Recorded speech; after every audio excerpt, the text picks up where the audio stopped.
Hello and welcome to Midweek Gaming, back once again, episode 61 this time. The weather's been a bit rubbish today in the UK, but well, we're used to it. We're used to it. This week we have on AssassinLupa as guest this week. How are you doing? I'm doing well, thank you. It's very glad you asked me to be here. Love being here, chatting with you guys. Good fun. Looking forward to it. Thanks for coming on. You're very welcome. I enjoy it. Enjoy it. Have you been playing any games recently? Yes, I had a play at some Tunic, and then I had to leave it because Tiny Tina's Wonderland was out. Which I had to leave Elden Ring for Tunic, and then I had to leave Tunic for Tiny Tina's Wonderland. So what's the next one then? That's the irony, isn't it? Yeah. No, hopefully we're going to have a break for a little while and just play what I've got and get it done. Because I am struggling at the moment. This backlog is real. Yep. As the Americans would say. Yeah. Yes. And VJ, welcome. How are you doing? I'm good, thank you. Thanks for having me on the show. Nice to see Miss Lupa back on. To be honest with you, that's the only reason why I joined in. Wow. Oh, I'm honoured, VJ. Well, you should always tell the truth. So, yeah, thanks for having me on the show, Mr. Stubbs, and I'm looking forward to it. What have you been thinking? Have you had any time to play any games this week? Yep, and I'll let RemovableSanity answer the question for me. Oh, Elden bloody Ring, was it?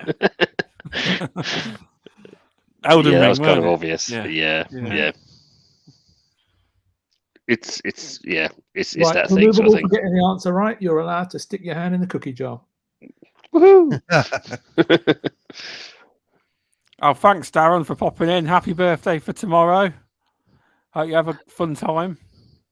And I'd like 49. Jesus, that's a couple of 8 years away from a bus pass, mate. Don't worry, you'll be. Oh, Mr. Stubbs, I'd like you to list every single game that you said you were going to play but never did, and we'll extend the show by 1 hour. I'm currently playing Horizon Zero Dawn. I'm really liking it. One or two? And play number one. It's really good. It is. It's quite a compelling story. It's quite deep.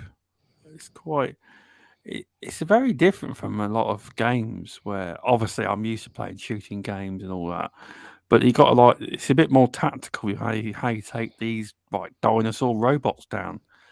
But there is a bit.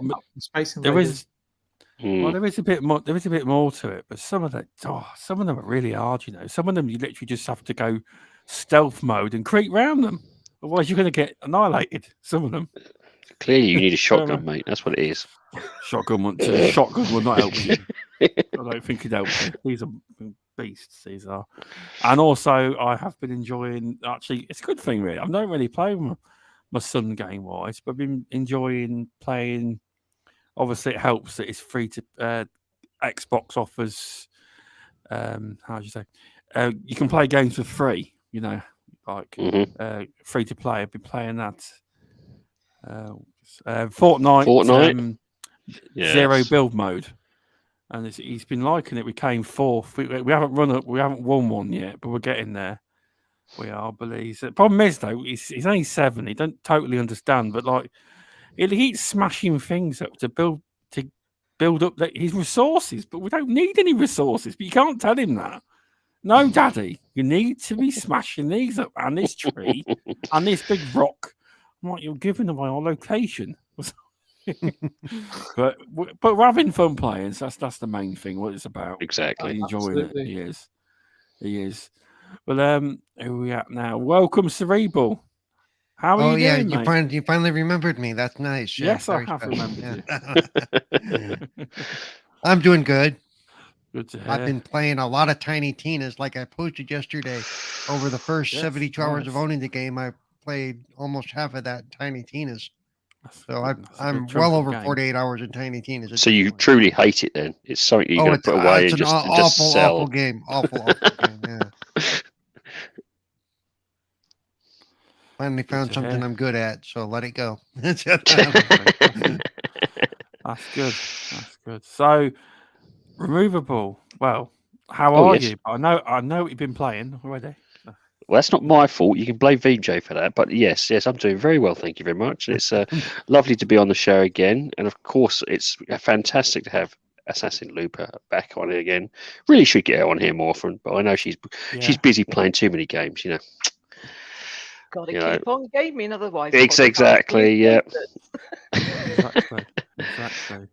But it's been good so far. Yeah, again, we had literally a good solid 6-7 hours sunshine in the UK at some point. Wow, that must be a record. That must be like a record. It was. It did freak me out, I must admit. Yeah. That big circle thing in the sky shining. I'm not used to it. No. I bet you all the gingers are sunburned because that's like 5 times more than they're used to. Yeah, to be honest with me.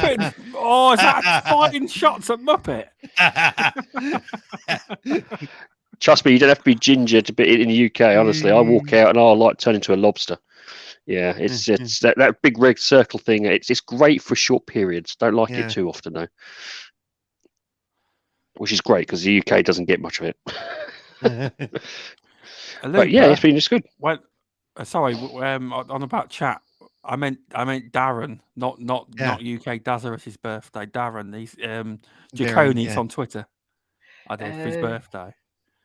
Sorry, but yeah, it's good to hear Removable. It is. It's always good when the sun shines in Britain. We don't get a lot of it, but it is good. Well, it makes you feel better. Well, I think. But it does have a consequence, though. Is the fact that the moment the sun does come out, the burgers and sausages are gone from the supermarkets. They're gone. Because it's like everyone rushes out and gets in there. I don't understand it. As a gamer, I never see the sun.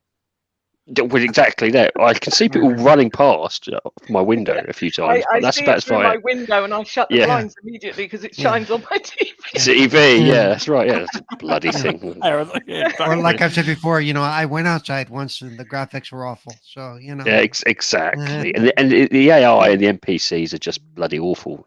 Stick where you're happiest. That's true. That is. I'll do a few shout outs. Welcome to UK Dazarus. How you doing, mate? Luke Steele, who was on last week. Thanks for joining. Masuko as well. Also, we have Muppet. Hope you're doing well. Thanks for popping in. We got at the top. But welcome to Back from the Dead. Always gets the first comment normally, and this week he did. And then gets lost because he's not there anymore. He was there at one point. I remember. He is there. Yeah. 9:46. Saying hello, but he's not there anymore. He normally does it right before the show starts. And welcome to Toolman55. And there was also one more person, Pinky Legend. Thanks for popping in as well. Was that Pinky or Kinky? I'm not looking at the chat. Pinky Legend. Pinky of Legend. Oh, okay. So, first topic. Well, I guess I don't know how long it will last. So basically, CD Projekt Red have officially confirmed the next Witcher game is in development. I don't know if any of you are fans of the Witcher franchise, books, movies, TV shows, or even the games. So the question is, are you looking forward to the Witcher project as a game? Also, I have to bring it in, and because not everyone had a positive experience with Cyberpunk. Right. Will that play into your hopes and dreams about the new Witcher franchise? So I'll go with AssassinLupa first. I will. I'm very excited. Witcher 3. It came out as a damn mess, to be honest. But they sorted it. It came out in a terrible state. Yeah, people tend to forget that part. Yeah, they did. And they turned it around, and now it's the top game of last generation for me. And I think the new Witcher, especially being on the Unreal Engine, is going to be awesome. Can you imagine the Witcher in a setting like Hellblade with the Unreal Engine, Hellblade 2? It's going to be amazing. I cannot wait. CD Projekt Red were controlled at the time with Cyberpunk by their leaders. It's always management that messes it's management that pushed the game out. They didn't want it to go out. They should have held off for a year or 6 months at least, and it would have been fine. But people didn't have issues on the Series X. The only people that had issues were on the 1X and 1S. So I think that people need to take that into consideration. They have now released a new patch, so I have now bought the game and will be playing it when I have 5 minutes or 5 years. 5 years, more like. Yes. But no, I mean, they make good games, and I am excited for The Witcher, for sure, the new Witcher. That's good to hear. So, The Witcher 3 wasn't made on the Unreal Engine, no? That wasn't made on there? No. So that means that they've got to learn... Red Engine? Yeah, Red Engine. Their in-house engine. So they used that on Cyberpunk as well? Yes. Damn. It's going to be years till you see the next Witcher.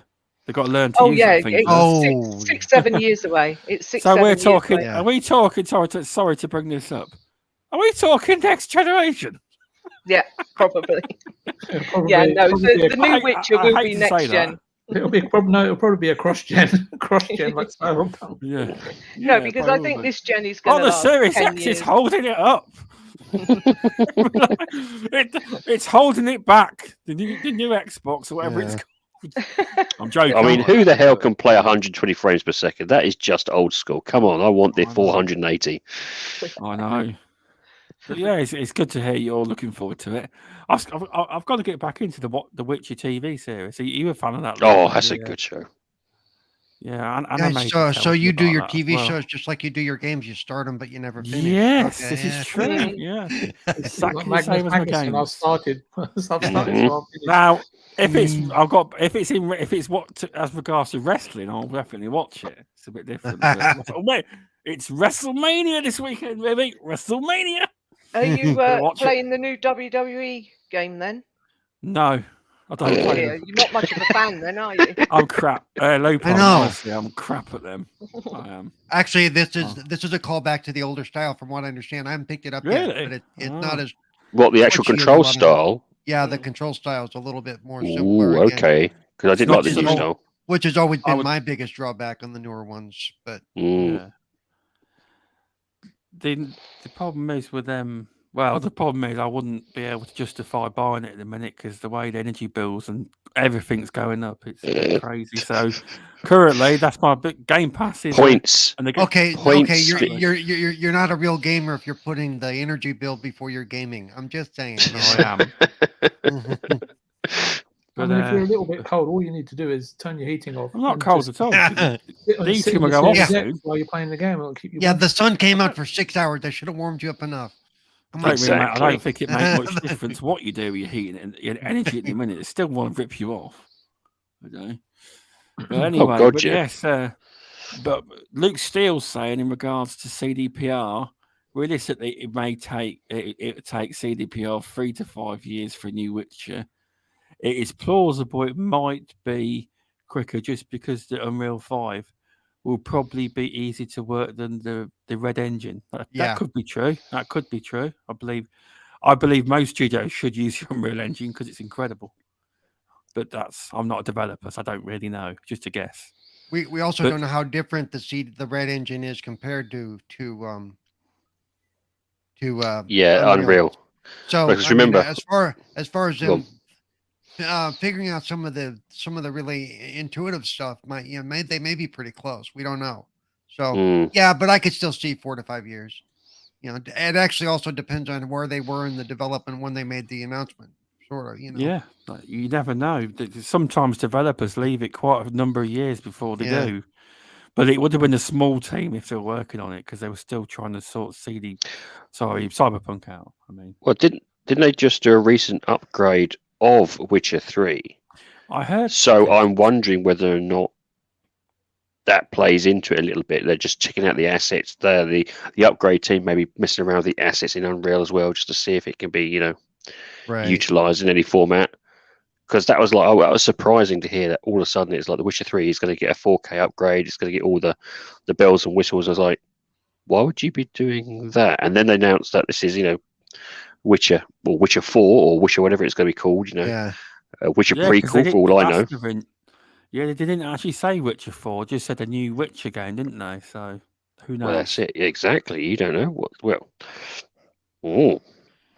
But you don't know whether or not that the same team was messing around, tweaking with some of the assets there, and seeing if it could be replicated or crossed over.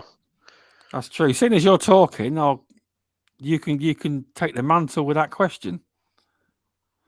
Yeah, I mean, I'm looking forward to it. I mean, it was it was a really superb open world game with a superb writing and superb storytelling, and the combat was really good. It's actually one of the games I haven't finished. I've got to kind of finish off and complete it. But I'm looking forward to the new one. The question I suppose is going to be if it's going to, if I'm hoping they've learned from their lessons.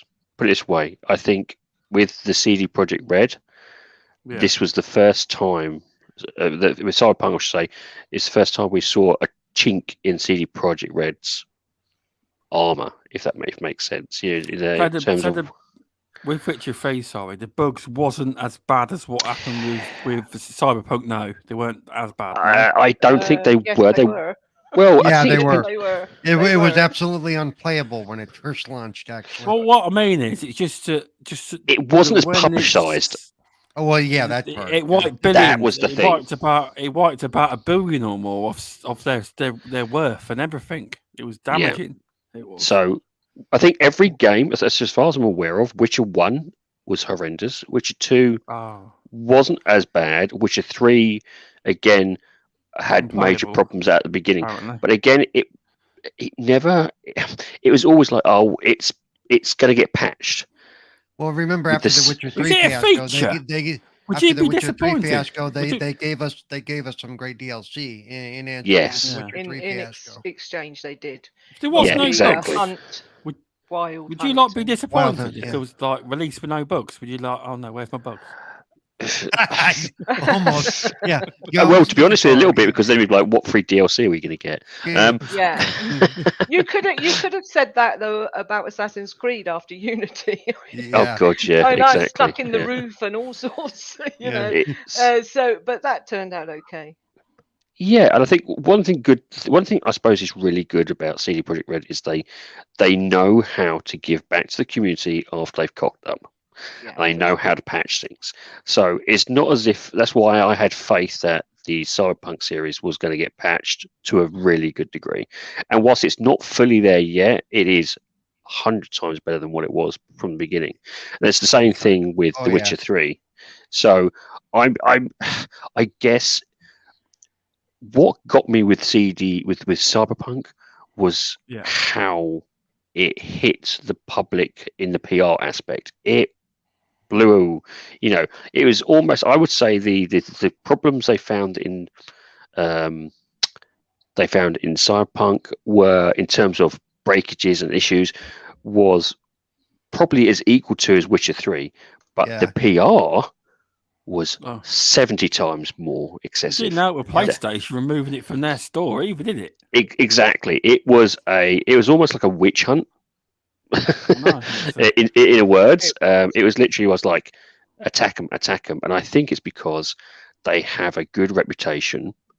Maybe not with getting games out that are perfect, but at least have a good reputation at looking at the players, giving them back to the players, and patching something if it does go wrong. So again, I think the damage that was done from Cyberpunk, I'm hoping that the loyal CD Projekt Red fans will just say, look, it's another CD Projekt Red game. We'll get some free stuff. I'm not so worried. But But has it chinked? Has it put a bit of a chink in the armor for new people with CD Projekt Red? I don't know. I can't tell you. And well, I think it's going to come up again after the fiasco with, Cyberpunk. Even if it is 5 years down the road, everybody's going to say, "Look at what happened to their last release." Exactly. That's bad what news. They do say though. You're only as good as your last game, or you're only as good as your last song if you're a band. Bad news travels quicker than good news. Yep. Yes, but like when Witcher 3 released, I think it was that long ago. Social media wasn't so prevalent. Blah, That's blah, true. blah, blah. Lupa, very good point. And now with the Cyberpunk, it just went. People just jumped on the bandwagon, and it went viral. It went nuts because so many people were expecting this game to be so amazing because of The Witcher that they played in a good form. They did never play it in its original state. So I think it was blown out of proportion. I think it was unnecessary. And I think people need to realize that the people that hold the checkbook are the people that made that happen. Yeah, and they're not a big team, remember? They're not a AAA studio. No, they're just a small sort of real. You could call them indie in a way. Well, they are, but in terms of money removable, they're on AAA level money. There's big. Now they are. Now they are. They weren't. Yes. Yeah. No, they weren't. They were. They had a lot. About it was The Witcher that made them that money. Yeah, that's right. Yeah. The one thing I will say about them, I mean, I know everyone likes to, obviously, to make games you have to do crunch, but CDPR really, see, in Poland there isn't a lot of. So say you were like in that situation where I know crunch is a real thing; it has to happen to games to come out. But from what was coming out in that studio, the crunch was quite bad. So if you a lot of people don't realise in certain countries they say, well, if you don't like your job, just leave. Well, in Poland, there's not a lot of studios where you just get up, all right, I'm going, I've got a new job.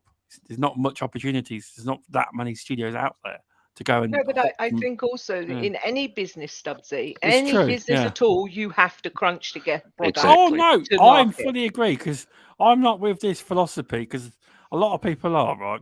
And giving studios freedom is all well and good, but in the end, you need to produce a game and give a team a kind of deadline, shot year, or whatever. But crunch is needed in the end. It's part of the business, and this crunch, they do get paid for it. It's not like, right, you're not going home. Exactly. You're not being paid. Compared to some industries, I tell you now, compared to some industries, and I'm not going to say which ones, getting paid for crunch, that's a bonus. Yeah, you get. Because I can tell you now, some of the industries that I've worked in, you don't get paid for crunch. It's just expected. Really?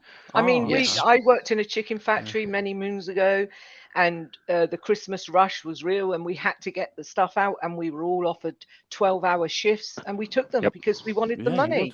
And it's the same with the devs in these studios. They're asked, do you want to do this? Do you want to put the work in? Are we going to get this game out? And they agree. Otherwise, they wouldn't do it. No. Exactly, because I'm in a different mindset. Because a lot of people say to people, crunch is bad, right? But at the end of the day, it's part of any business.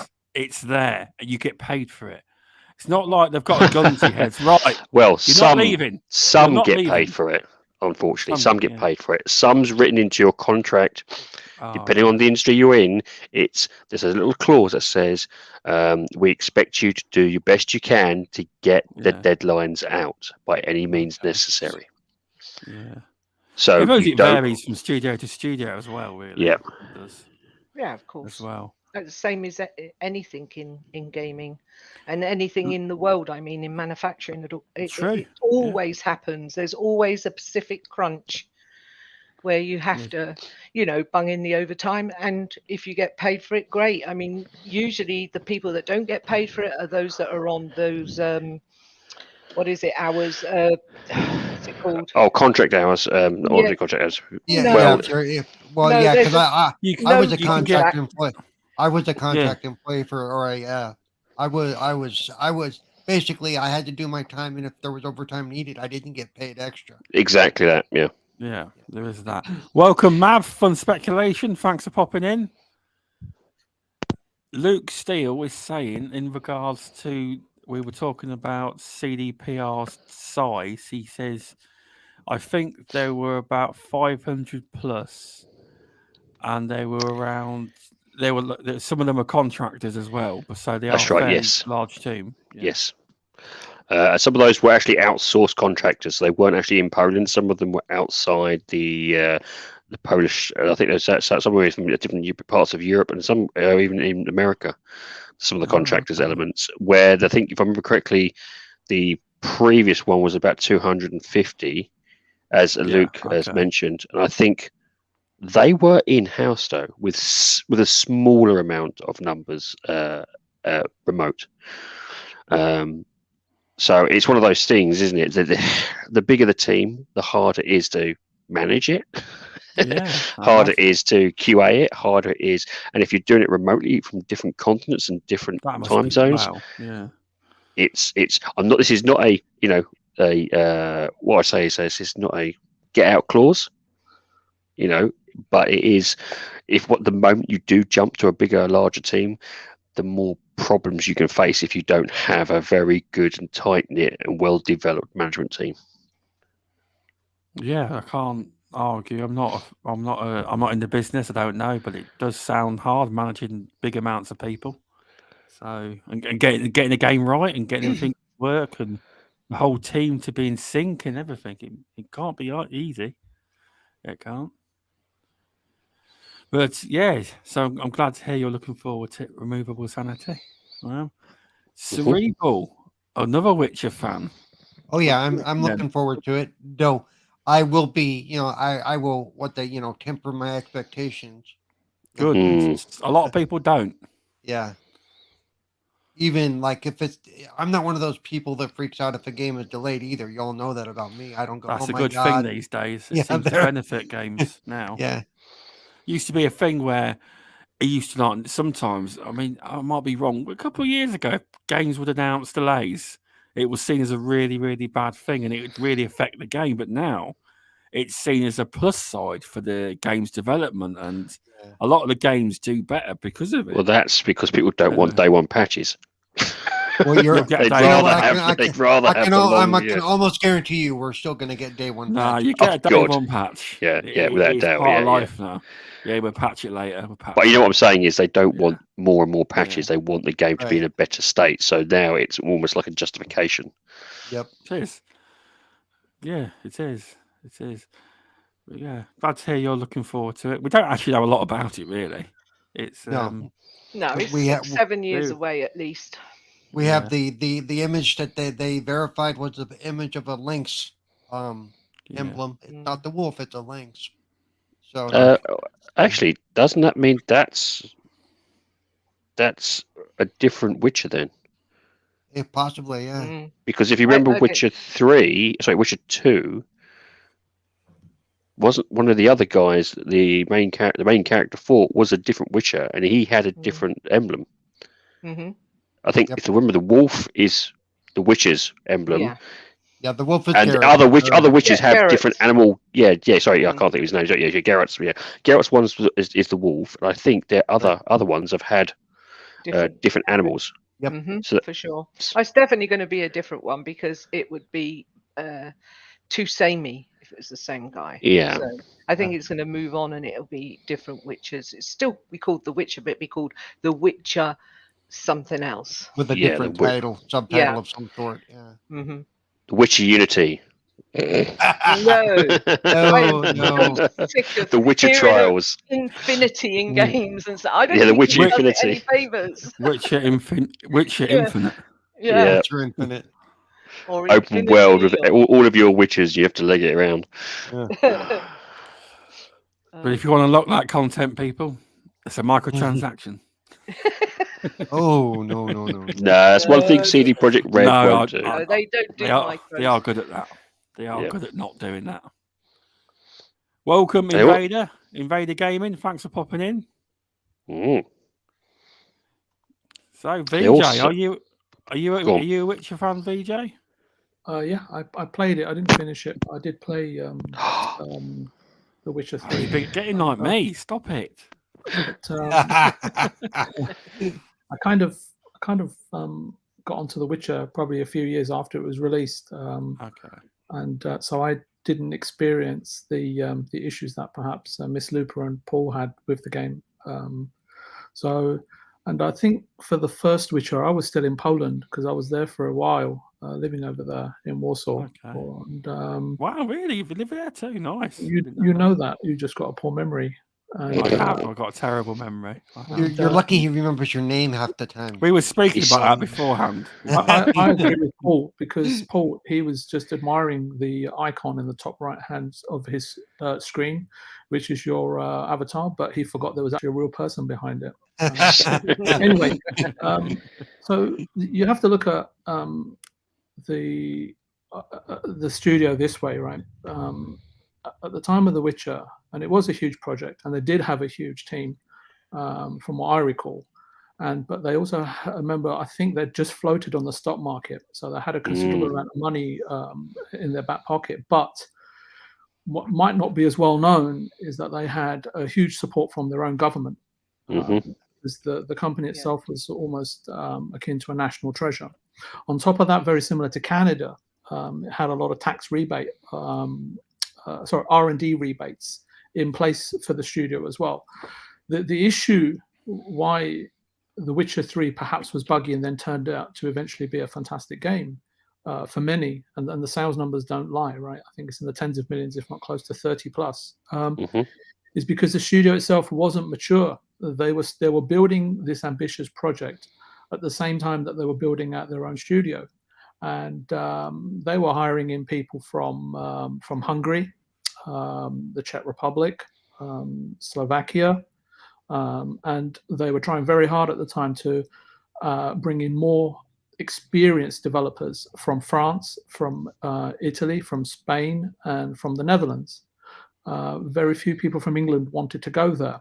I don't know why, because my time in Krakow and Warsaw is that the people are wonderful over there. They're extremely warm and kind, and coming out of communism, after, well, at that time was basically just 20 years before they were under the rule of Russia, and it was as a country, as a nation, as a coming out of under the rule of one civilization, and then suddenly trying to embark and integrate themselves in the completely new civilization takes time.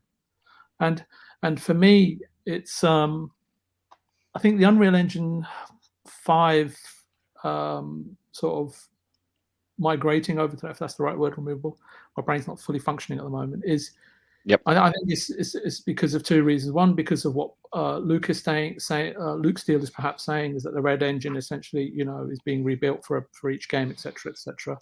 I think that what it is, if you look at the trailer for Cyberpunk, when I saw that, it was quite back in 2013, 2014. You'd have to forgive me, I don't quite remember or recall the exact date, but it was pretty extravagant and it was pretty out there, and it was pretty outrageous in terms of this team right off of the back of Witcher creating something completely left field, and it looked quite astonishing. And I think everybody, his imaginations was engaged by, and I think everybody wanted it to become a reality. And I think that's where, and I have no issue with it, right? You've seen many studios, you've seen Rare, you've seen The Initiative, mostly Xbox studios, showing concept trailers of what they intend their games to be. And still to this day, for Cyberpunk, it's difficult for me to recall another concept trailer like that captures everyone's imagination and they want it to be real. So they kind of set a rod for their own back to some degree, and that's not a bad thing, right? You have to set your standards high, and if you come below them, and it's not through the lack of trying.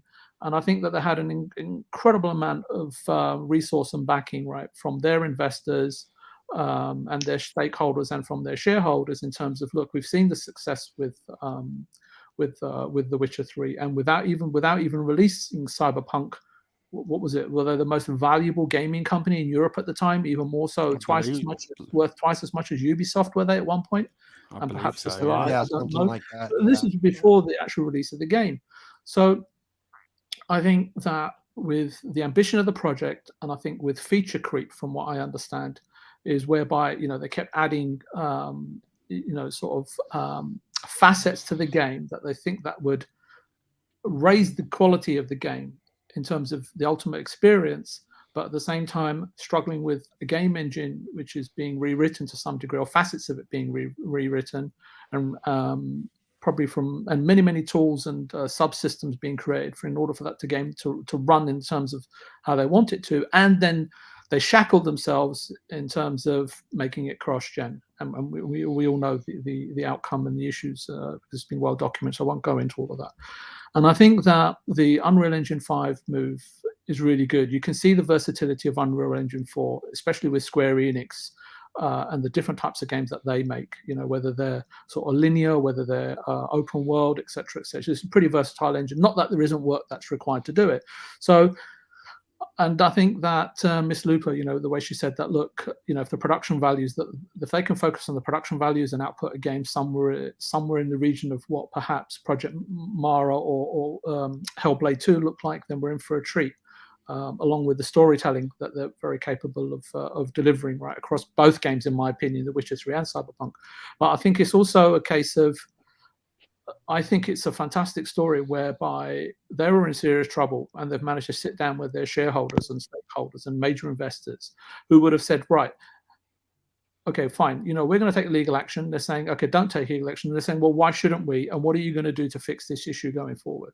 And I think, perhaps it's a 5-step program, right? Or a 5-step outlook in terms of, or on the agenda saying, listen, this is how we're going to mitigate our issues going forward. And this is how we're going to turn the company around. This is when to get the share price back up. And one of those would have been, is that when they point to the Cyberpunk in terms of what went wrong, and I'm sure they did a post-mortem on the project saying, listen, look, we went wrong here, here, here, and here, but ultimately our technology let us down, and we're going to mitigate that by using Unreal Engine 5, which, let's be honest, right, most games are going to be developed on Unreal Engine 4. Epic have already said that they can be migrated across to UE5 with very little issue, if not by pressing the button. How true that is, I don't know in practical terms, but that's what they've come out and said. And so what you've got a company that knows about production values, they know about creativity, they know, as Removable was saying, in terms of how to write story and dialogue, etc., etc. And we know that they're a young studio that have matured significantly after 2 major titles. Whether they're commercially, you think that they did commercially well or not, that's completely your opinion. And then you've got the biggest issue that I've heard everybody say is that both games were a mess when they launched. Well, they're mitigating that now by going with Unreal Engine 5, and you've got hundreds of studios that use it out there. There's a community out there, and I know this from Unreal Engine 3, right? The community is there, and even if people within your studio didn't know about how to resolve a certain issue or how to overcome a certain aspect of the game that you were trying to get to run properly, due to the CPU overhead that was allocated to your specific team, you'd be able to go on a forum and you'd be able to get an answer within a day, rather than sitting there with your tools and R&D team trying to figure out a problem for 6 months. So real quick, I was thinking something about those same things. It also opens up their talent base by quite a bit because they're using an engine that a lot of people are now being exposed to. Very true. Yeah. So. Yeah. And the Unreal Engine, I remember the Unreal Engine 3, and when the Epic were trying to get it to sell it in Japan, and the reason why they couldn't, because they didn't have proper documentation in Japanese. So I think that Epic in itself has moved on so much over the last 10 or 12 years. I bet you any money, a lot of their code, a lot of the notes alongside their code, and a lot of the documents in terms of how to use this engine will have been translated, no issues, compared to the talent and the outlook and the commercial options available to Epic 10 to 12 years ago, perhaps even 7 or 8 years ago. So I think that if you point out to a shareholder, creativity is not really tangible. Storytelling is not really that tangible. They don't. But if you tell them, listen, we're going to mitigate a major issue in terms of tech by relying on something which is proven and everybody is using, and so that we can focus on what we're really good at in terms of creativity and consumer engagement in terms of their imagination, we should be good to go. And you know what? We're going to lean back into our major IP, which sold 40 million copies in terms of The Witcher. As a shareholder, as an investor, as a stakeholder looking long term in terms of how am I going to get my money back versus suing a company and putting them out of business and end up losing myself, I think that is a massive part of the equation in terms of why they're moving across to this engine. So, but in terms of what game they make and how they make it and how it's going to turn out, I think forgive me if I'm wrong, but I think Miss Lupa, Cerebral, RemovableSanity, and even you, Mr. Stubbs, even though I don't know if you played it or not, and myself, were unanimous in our thinking alongside many other people that still play the game today, even on my friends list or acquaintance list on Xbox, that it's a hugely popular game, and I think that the Netflix show has accentuated that even further. I didn't enjoy the first season as much. I think I was finding it difficult to follow, but the second season was superb. So it'll be really interesting as and when this game comes out. I don't know if they've moved across to becoming a 2-game studio and so on and so forth. But what I will say is that Cyberpunk trailer came out not too long after The Witcher was released, if I'm not wrong. So they've obviously got a creative team that is working like, I don't know how big that team is, maybe 5, 10, 15, 20 people. I don't know. But you do know that while whatever was going on with Cyberpunk, that creative team was working on whatever the next project will be. So I wouldn't be surprised if we see something in terms of what their vision is either this year or next year. And then perhaps, the game that they'll end up releasing, hopefully towards the end of this gen, and hopefully it's not next gen or cross gen and so on and so forth. But I think good things are in store, and as I say, I've got a personal affinity with Poland. I loved living there for the time that I had over there, and the people were wonderful, and and I didn't have to put up with Mr. Stubbs every day. So no, you didn't. More for you. So more for you. Yeah. So anyway, thanks very much for letting me have my say, Mr. Stubbs. I'll just some good opinions. I know you mentioned their affiliation with the government.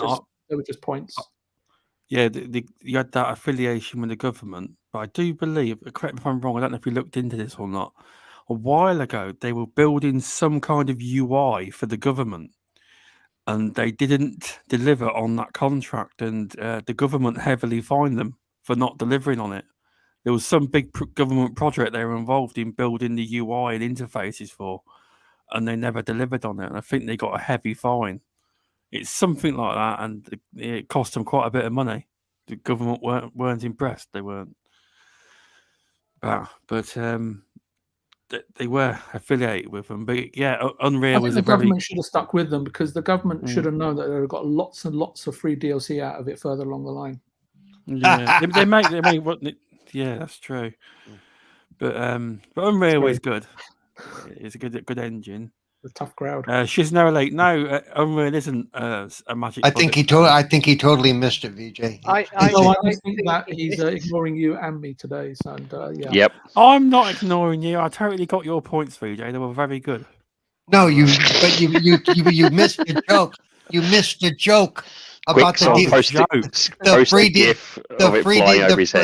DLC for the UI, dude. If you could see me now, Stubbs, I'm putting my hand over the top of my head where it went. I get it now. Yeah. That's me all over though. I missed out on a Brucey bonus, if you ask me. He did. Yeah. No cuddly toy for you, Stubbsy. No. Oh, you had to bring Larry Grayson into it, didn't you? Hey, BJ, that just proves door. Look at the muck in here. He doesn't listen to half of what we say, VJ. We know that. He doesn't listen to half of what we say. I do. Then he blames his memory. Yeah. Right, it ain't that bad. But no, Chisno says Unreal isn't a magic bullet. No, it ain't, but they are amazing tools if you know how to utilize them. They are very good. If you've watched the Hellblade 2 stuff, then you'll see how good. And that's it is stream. Yeah. So wait till you see it for real on your TV. Oh my God, it's going to blow your mind. It's I'm going to wait for that. It looks great. Yeah, it may not be a magic bullet, but it is almost becoming one of the industry standards. And it's also very, very easy for the devs to use. And for them to learn. That's what the devs have been saying. It's got so many things in it to make it much easier to duplicate things and get things done. And when we get that mesh shading, it's going to blow our minds. You see, when game engines first came about, sort of for production and so on and so forth, and Removable might be able to speak to more of this than me. I'm not really that technical. Is that they were primarily constructed by programmers. So if you were an artist, if you were a rigger, if you were a VFX artist, if you were a musician, you'd always have to go to the coders and say, coders, please make this. Can you fix this? Can you write a tool for this? And coders would get a bad rap because they would have huge egos. And I think what Epic have done, they've seen that, and they've seen the bottleneck, and they've seen that a production like that, wholly reliant on one segment or one facet of a group, with many facets, a myriad of facets, is not, how can I put it, removable, is not safe, right? It's not ideal, right, in terms of these video game projects that are going to get bigger. No, simplicity is the rule. It's the key there. Yeah. So what they decided to do is that the reason why these tools, and tell me if I'm boring you, so we can just move on to another topic, is that because what they've done in effect, in layman's term, is made it easier for coders, non-coders, the artists, right? So whether you're, and I classify an artist if you're a musician, if you're a concept artist, if you're a modeler, if you're a background artist, if you're a rigger, etc., and so, or an animator, and so on and so forth. So they're less reliant on coders, and the new tools empower all the other teams to be able to do their testing and integration of their assets into the game engine a lot more smoothly, with a lot less hassle and a lot less people touching the pipeline. Because a lot of reasons why games are delayed is because I'll go back to the cookie jar. There's too many hands in it, and there should only just be removables. Mm-hmm. Can I answer She's No, please, Stubbsy? If you would like to. She's No says that just proves how talented Ninja Theory is, not the engine. Well, most guys will know it's not what you've got, it's how you use it that counts. Exactly. And the devs all know how to use the engine. They will learn it quickly, and that's the point. Along with the Coalition Studios, I had to get that in. It's funny you mentioned Coalition. See, I would have gone straight to Obsidian. Yeah, Obsidian's an awesome company. Yeah, so you know why I go to Coalition, don't you? Gears. Yeah, and I go to Obsidian for granted. No, Obsidian make awesome games. I think Avowed is going to be amazing as well. Oh no, question. Do you know this Halo Infinite project? What engine were they using? Because they switched over to their own slipspace engine. What were they using beforehand? Would they not have Unreal 4, was it? Unreal 4? Unreal 4, I think. Really? Yeah, you're telling me they're using one of the best graphical engines and they move over to... Oh, really? I just can't believe that. No, I think it was Unreal 4? Good. Halo Infinite looks good, right? I guarantee if that was built on Halo Unreal 4 and stayed on Unreal 4, the game would have looked far better than that engine. Luke says they were using the old Halo engine. Was old Halo engine. Okay, fair enough. Would that not be the remnants of the when Bungie were there? Yes, I think it would be. No, that's fair enough. I didn't know what engine they were using. That was all. Maybe they were using the Stubbs engine. Probably were. That's probably why. Yeah. And they tried really hard to get shotguns. You know what it is? They decided to go for a new engine, and they did a Stubbs, which is like they just couldn't be bothered to finish it, and so they went back to the original engine. Yeah. I just think Halo should have been built on Unreal, but I'm not an expert. The next one nice. Could be. It looks nice, but everyone was expecting their minds to be blown, and it weren't. You know what I mean? It looks good. Luke said it was called the Blam engine. The Blam engine. Thanks, okay. Luke. I couldn't remember. Darth Praxis is here. Welcome. Safu. Yeah, he said he was going to stop by and be an asshole. He said he did. So, a topic that probably none of you lot are probably going to sign up to at all, but it's a very popular game, still is. Loads of kids like the game, is GTA. They've made their own. Finally, do we have took to them go there? We don't have to say anything I don't want to on it. GTA 6. I will only never play it. How about that? It'll be a brief. There you go. It's launching a service, an online service that you pay monthly for $5.99. It's launching on the 29th of March by the PlayStation Store and the Microsoft Store. And it's a cash grab. It's a cash grab, I agree with you. You can also get GTA money in it, $500,000 a month, I believe. And loads of content if you do like it, because I know we don't play it, if you look on the grand scope of YouTube, I'm on about big YouTubers, big times, the million subscriber channels, right? They all play GTA.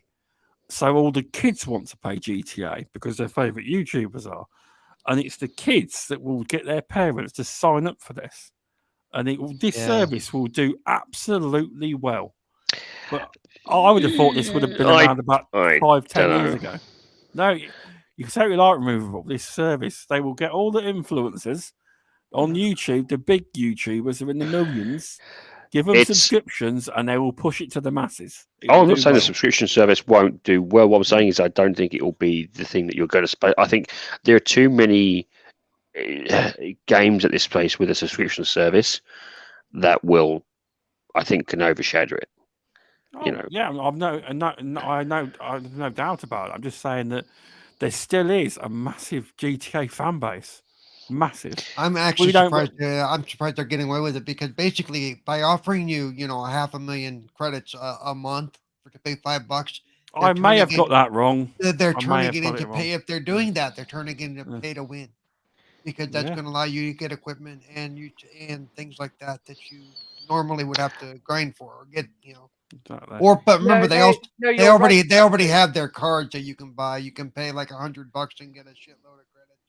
Yeah, they're just milking a monthly $5,000 direct into your. Oh, $5,000 is nothing. $5,000 is shit. 500, sorry, 500 grand direct deposit to your Maze bank account, plus the opportunity to claim properties in and around Los Santos.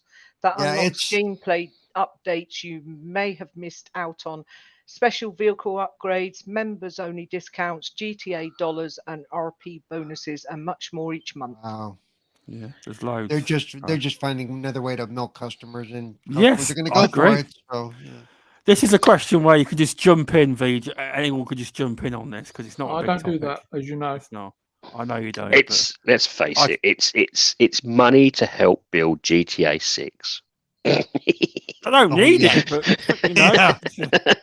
that's the reason why I started giggling. I've heard their pocketbook is kind of hurting. They haven't enough money to build this huge GTA 6. They need more money. Come on. Well, Rockstar North is actually in Scotland, and they Rockstar will abuse the Scottish law, and they have a tax system. They have a tax breaks for game developers, and if you look into it, because VJ mentioned this to me once, if you look into it, I can't go into the specifics, but there is. You actually listened to something that I had to say all that time ago. Yes. Yeah. Oh my god! There's big game developers that use these tax breaks, and a lot of them don't even make games. He can't remember what he talked about yesterday, but he can remember what you said like 5 years ago. There you go. I thought he was going to say you can't remember your name, but he can. Well, that's all the love warms the cockles of my heart. Yeah. The love.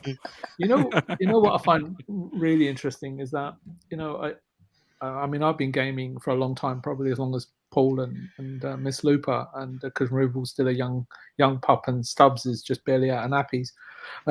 Is that at those days, I used to feel, I'm right at the cusp of the current, cutting edge gaming. I know all the latest releases, and I'll play those games that are in vogue, and so on and so forth. And then, every now and then, a GTA topic will come up, and I'm thinking to myself, I don't play GTA. And then, people will keep talking about it. People in the chat will start, commenting about it. And then I realized, actually, I don't even know anyone who plays GTA. So it's really interesting how times evolved. And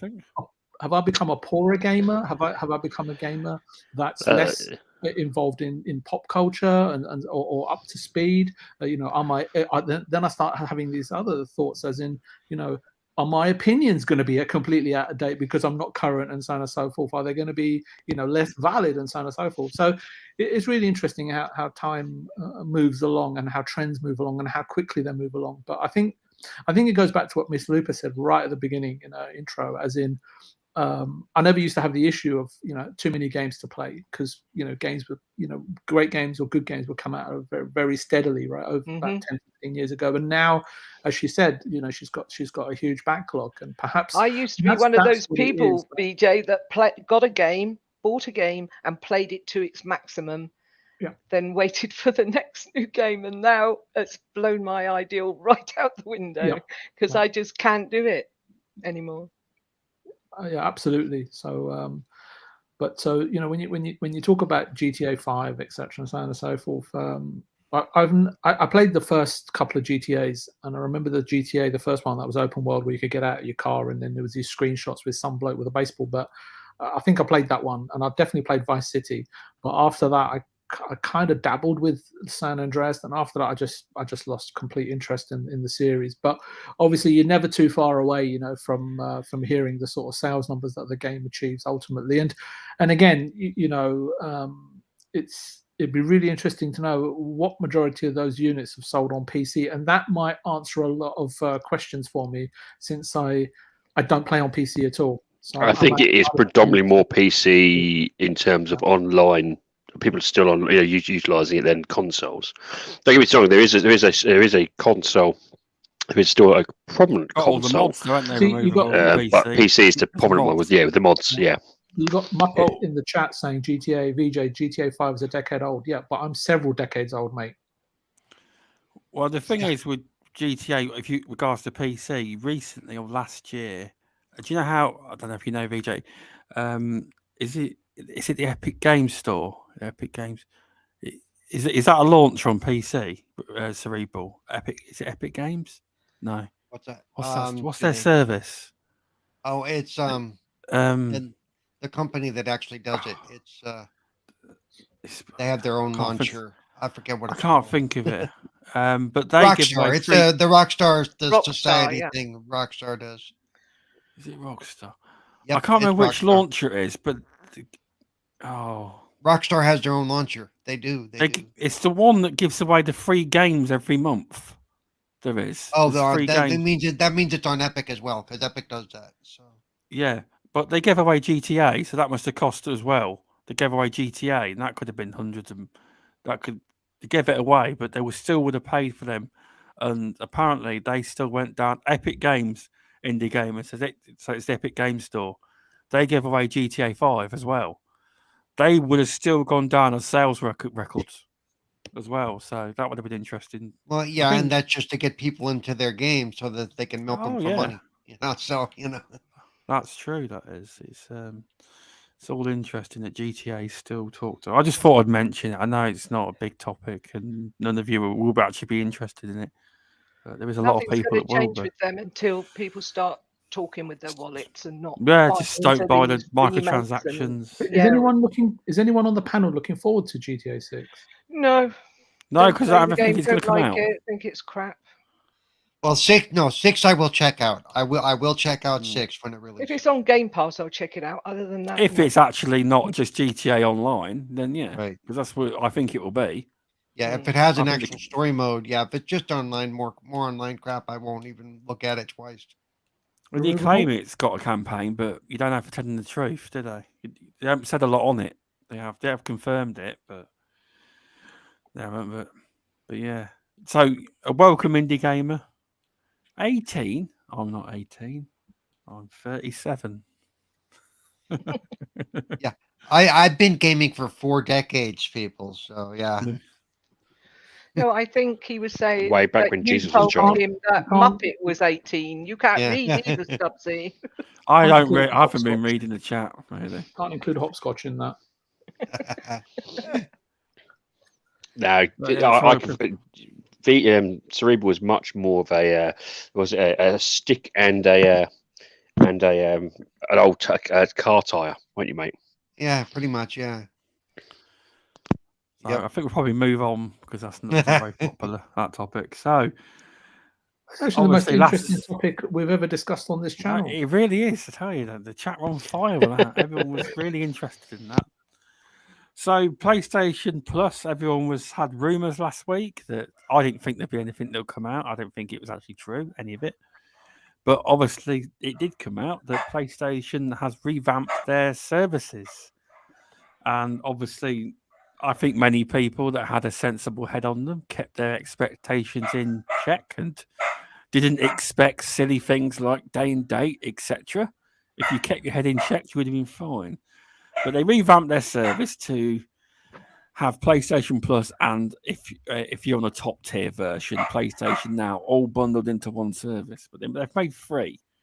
So PlayStation Plus Essential, which is the bottom tier, basically the same as what it is now, and it says provides the same benefits that PlayStation Plus members are getting today: 2 monthly downloadable games, exclusive discounts, and the one that this is an option I think should just be free: the cloud storage for save games.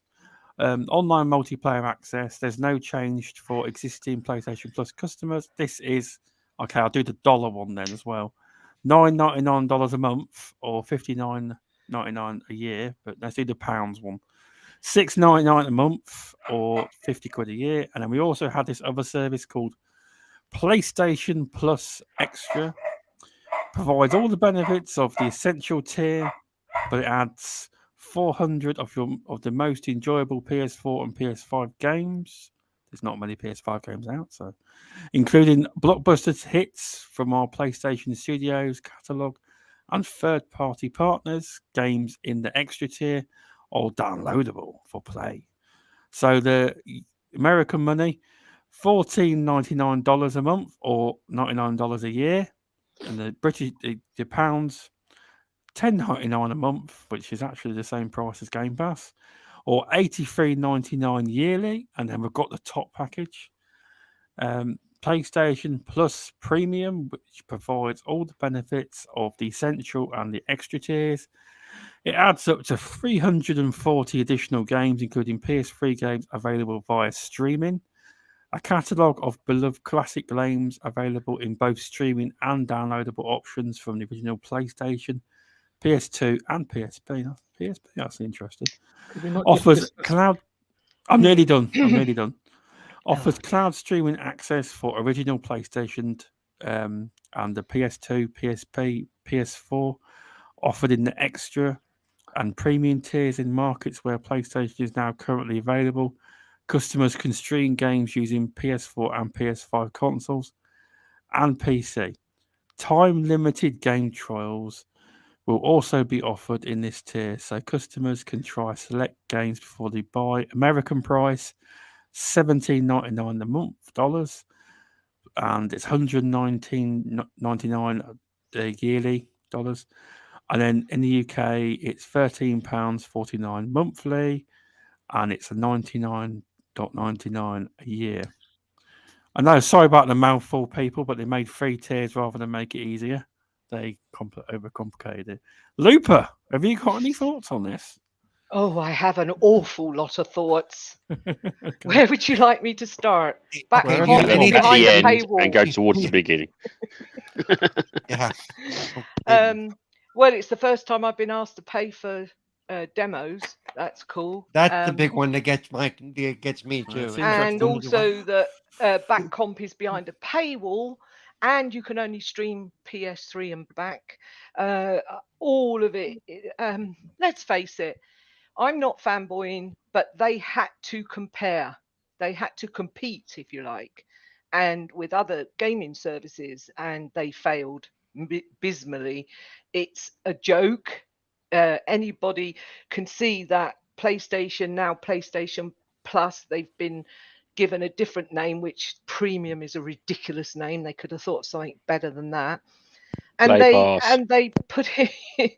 They put it. Just called it Spartacus. Could have. And they cost more, and it's just a joke. It's a joke. They definitely failed. It's rubbish. They had to compete, and they didn't. And it's like, where do you go from there? I mean, they just didn't compete. I don't get why. I don't know why they're doing what they're doing, but they're testing the waters. It's hard they're to testing understand. The waters. Yeah. But I don't think I know this may sound hard to fathom, but I don't actually think they're trying to compete with Game Pass. That's the thing. I don't. Well, think they said they're not. They said they're not. But the point I'm making is that they needed to. They needed to. I agree. Yeah. And it was always going to be judged against Game Pass. There was no getting away from that. It was always going to be judged. But now, what they've done or what they're saying they're going to do, it's just a mix-up of play and Plus and Now, and they've decided that, we'll just do it like this. But what are you actually getting for the money? Any different than you're getting now? Nothing at all. Now, all of those games are old. Yeah. Like by the time Returnal hits that, it's not day and date, it's 14 months old. Yeah. Well, not only that, a little bit of the word salad that we heard, the a selection of beloved games. What does that mean? Yeah, it means nothing. Who chose that selection of beloved games? Yeah, and I was it think Gary it was, down the road? It was It's removable. all subjective. I heard. It'd be very good. You'll get a nice, good top tier collection out of that one then. Yeah, RemovableSanity's chosen it. That's the word. And I think my inside sources. They're going towards gas as well, and they want to, and they haven't got anything to compete in that area yet. The thing is that Xbox Game Pass has a variety of games from indie to multiplayer, and you have a choice of a lot of different types of games you can play within that. Also, you get day and date, and Phil Spencer said that every single game that has an Xbox Studio logo on it will go straight to Game Pass. And where is PlayStation giving in their customer base any of it at all? And you can say, oh, you need to ignore day and date. No, you don't, because the only way I would have subscribed to it is if it had day and date. And I think they're missing out big time. Like with regards to gas games, I mean, they are trying. It's going to take years for them to get any games. But you got to give them credit for trying. They are trying to do. Yeah, they are trying. But then also, what about the fact that they're, what was I going to say? They're not even showing their customer base any kind of, well, look, we'll do this, and we'll give you, say, Horizon, or we'll give you God of War backlog in the trilogy, whatever it is, in a package. Not giving anybody anything, and they're just trying to up the prices by calling it a different name, basically. Yeah, I will admit the prices have gone up slightly, but the thing is, like, if you look at the top package, if you look at the year price, it's a lot cheaper than Game Pass. If you look at the monthly price, it's slightly more. Exactly. And who wants a subscription where they've got to pay yearly? People go to a subscription because they can afford a monthly payment.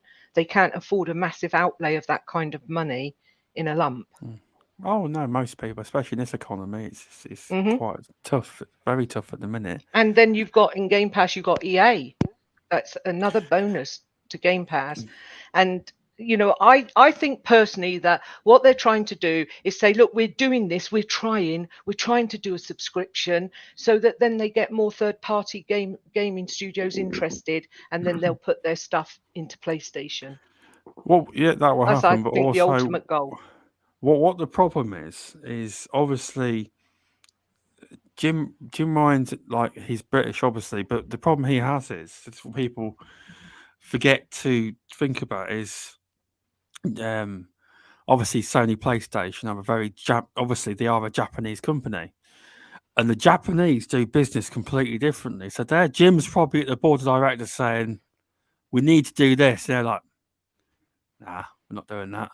So the process is a lot slower, but they have made progress. But Jim is supposedly in charge, but even VJ will tell you the real people in charge are then board of directors in Japan. They make the real decisions, and of course they're probably dragging their feet doing it, and that Jim's the one getting the blame for it. You see what I mean? They're the ones that will really make the decisions. I think in the end, 1, 2, 3 years, you will get to a stage where it will be day and date. Eventually, they will eventually PlayStation will basically mimic what Xbox are doing. Obviously, they can't mimic everything because they're not a $1 trillion company and they haven't got bazillions of studios. But with regards to day and date, etc., they can do so much of it, but it will take a lot longer to do. It will. In the end, that will be their vision, because they've already said it. They've actually said it before, and that some of their plans they put into their earnings calls, and the vision is there, just a lot slower It is the Japanese. They won't react like Western companies. It's a lot more slower progress. It is, because if you look at their books, the way PlayStation look at, well, the business is doing very well, and they're gradually manoeuvring it to do better. Obviously, everyone would have loved Game Pass day and date, and everyone that was upset there wasn't day and date, everyone knew that day and date was never going to be in this service.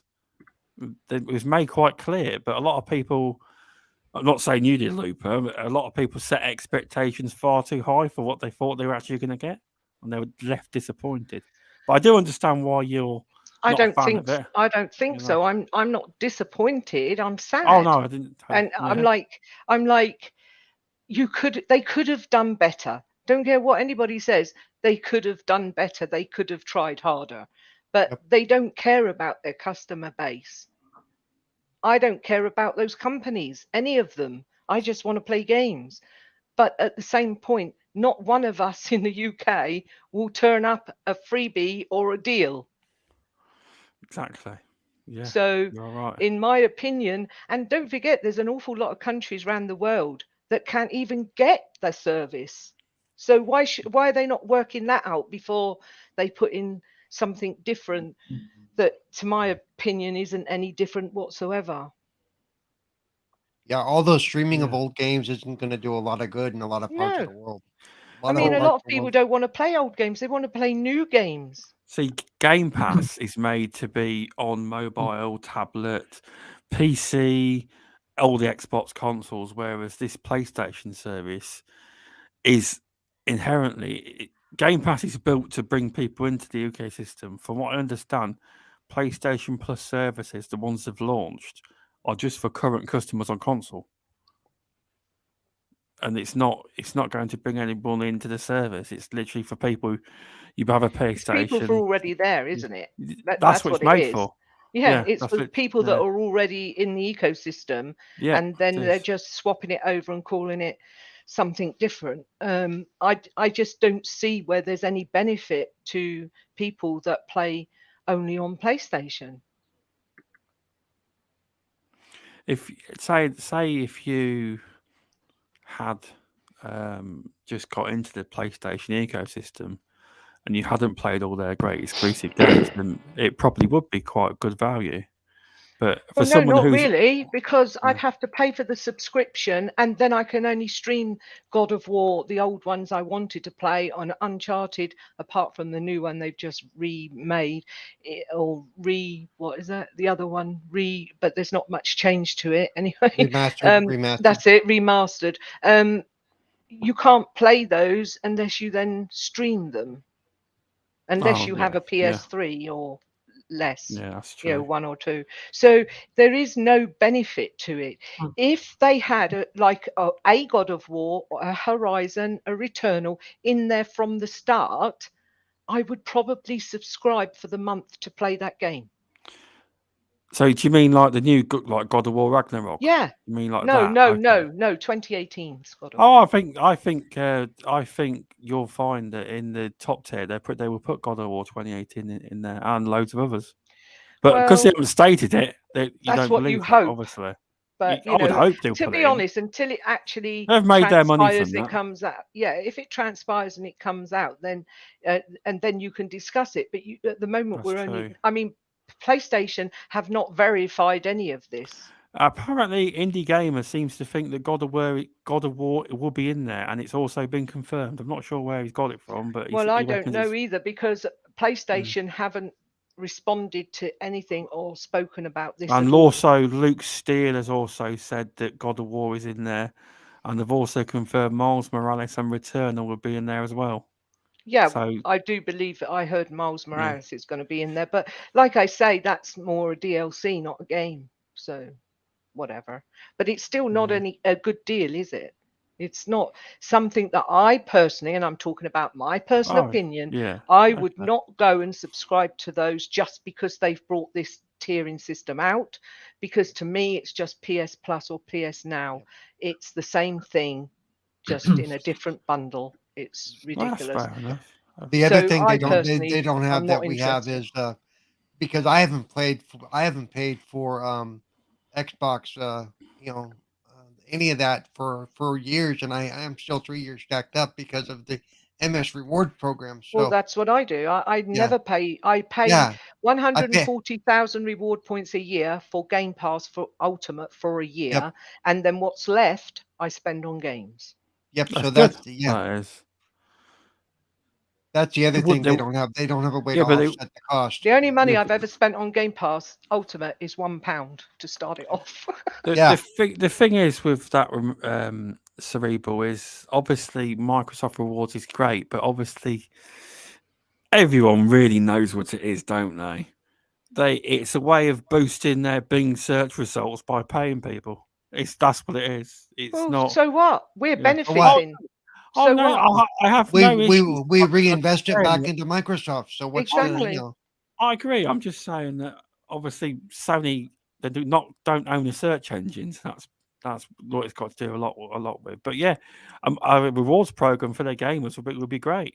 It would be it would be nice if they could figure out a way to develop one because it would be great if they could develop something like that. But you never know. Maybe in the future. I mean, I'm not biased in any way. I just my preferred platform is Xbox. That doesn't make me a bad person. Right. Everybody was always bolstering up PlayStation. We all felt like the low life scum on the floor.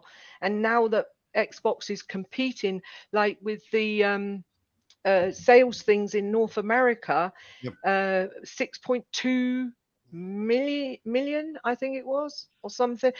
PlayStation sold and Xbox was only 500,000 behind them, which is closed the gap significantly. Yeah, I don't believe in America that there's ever been a big gap between either console. Xbox, there's never been like either way. There's never been a massive gap between the two consoles. Microsoft has always been big in it. I believe it's also those sales numbers are usually based on worldwide sales, and the MPD numbers, aren't they? MPD, is that correct? Because that's America. Someone told me that the other day. I don't know. I don't know what MPD is off the top of my head. So North America, that there's quite often. It's the North American sales, I think it was, that I heard about. And like what I'm saying is that we're getting closer, and now we're getting closer. It's a good thing because I love competition. That's why when everybody's saying, "Oh, Xbox needs to buy out PlayStation," no, we want the competition because while they're competing against each other, we get the better deal, and it should be all about what we want and what we want to get out of it. And at the end of the day, I want to pay games, and if I can get a free game, I'm getting it. Like everybody's talking about getting rid of gold and all of that. Well, every now and again, there's a gem in there. So grab the gem. It's free. You know what I mean? Gold's a hard one for them to get rid of, though, as well, because I didn't realise it's only that's a lot of money. But what they should do is, I looked into it from gold and the standard Game Pass on got it's £1. So what they should just do is just drop the console price of Game Pass down £1 down and just have Game Pass. And that's how they could replace it. Of course, and they will be doing that. What they're scared of at the moment is that Game Pass is sustaining itself now. It's sustaining itself, no problem now. And what they're worried is if they take the games for gold away or with gold and the live service, because not everybody has Game Pass. So some people, like especially kids who are getting their S's for Christmas or whatever, they get the console and then they go, "Oh wow, look, I got games I can already play on it with games for gold free," and they've never played them and they might have fun playing them.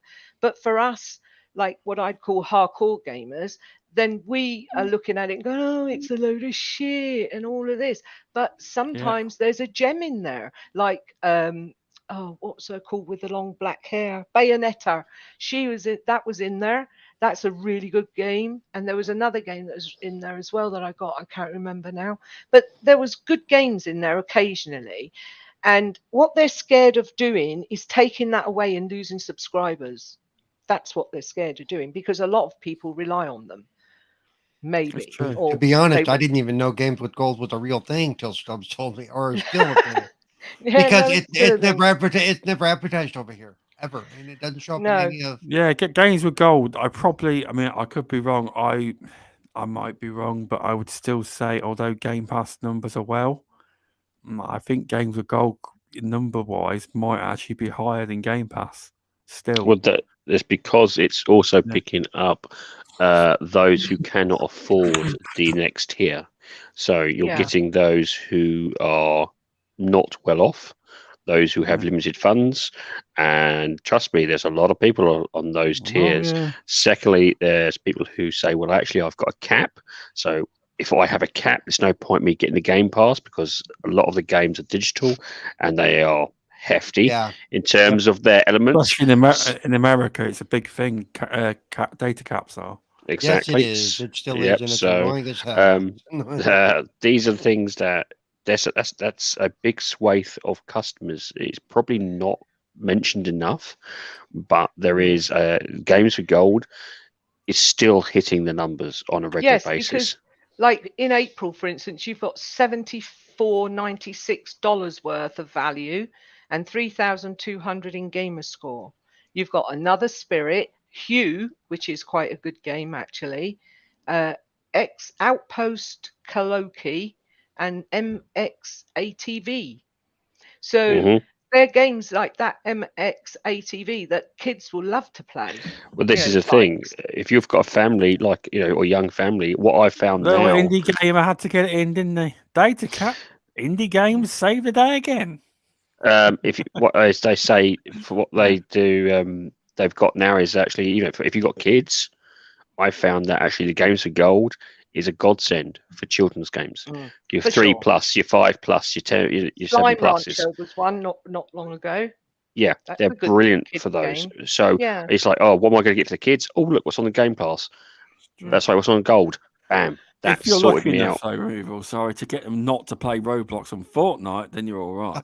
Yeah, but the problem also is that since Game Pass has come into its own, games for gold has dropped off drastically. Oh yeah, agree. And that is a problem. And although those games are good, they're not going to keep gamers like interested. And I agree that they should knock a couple of pounds off of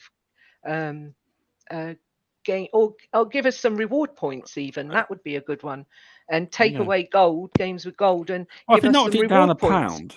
And literally just said, right now, gold is it, and just keep it what Game Pass. If they keep the price that games with gold is on now, and just say, well, Game Pass is now this price without raising the price, I think a lot of people would take to it. Yeah, I mean, yeah, sure. I mean, they could knock a pound off, or a couple of pound even, because that's $75 there.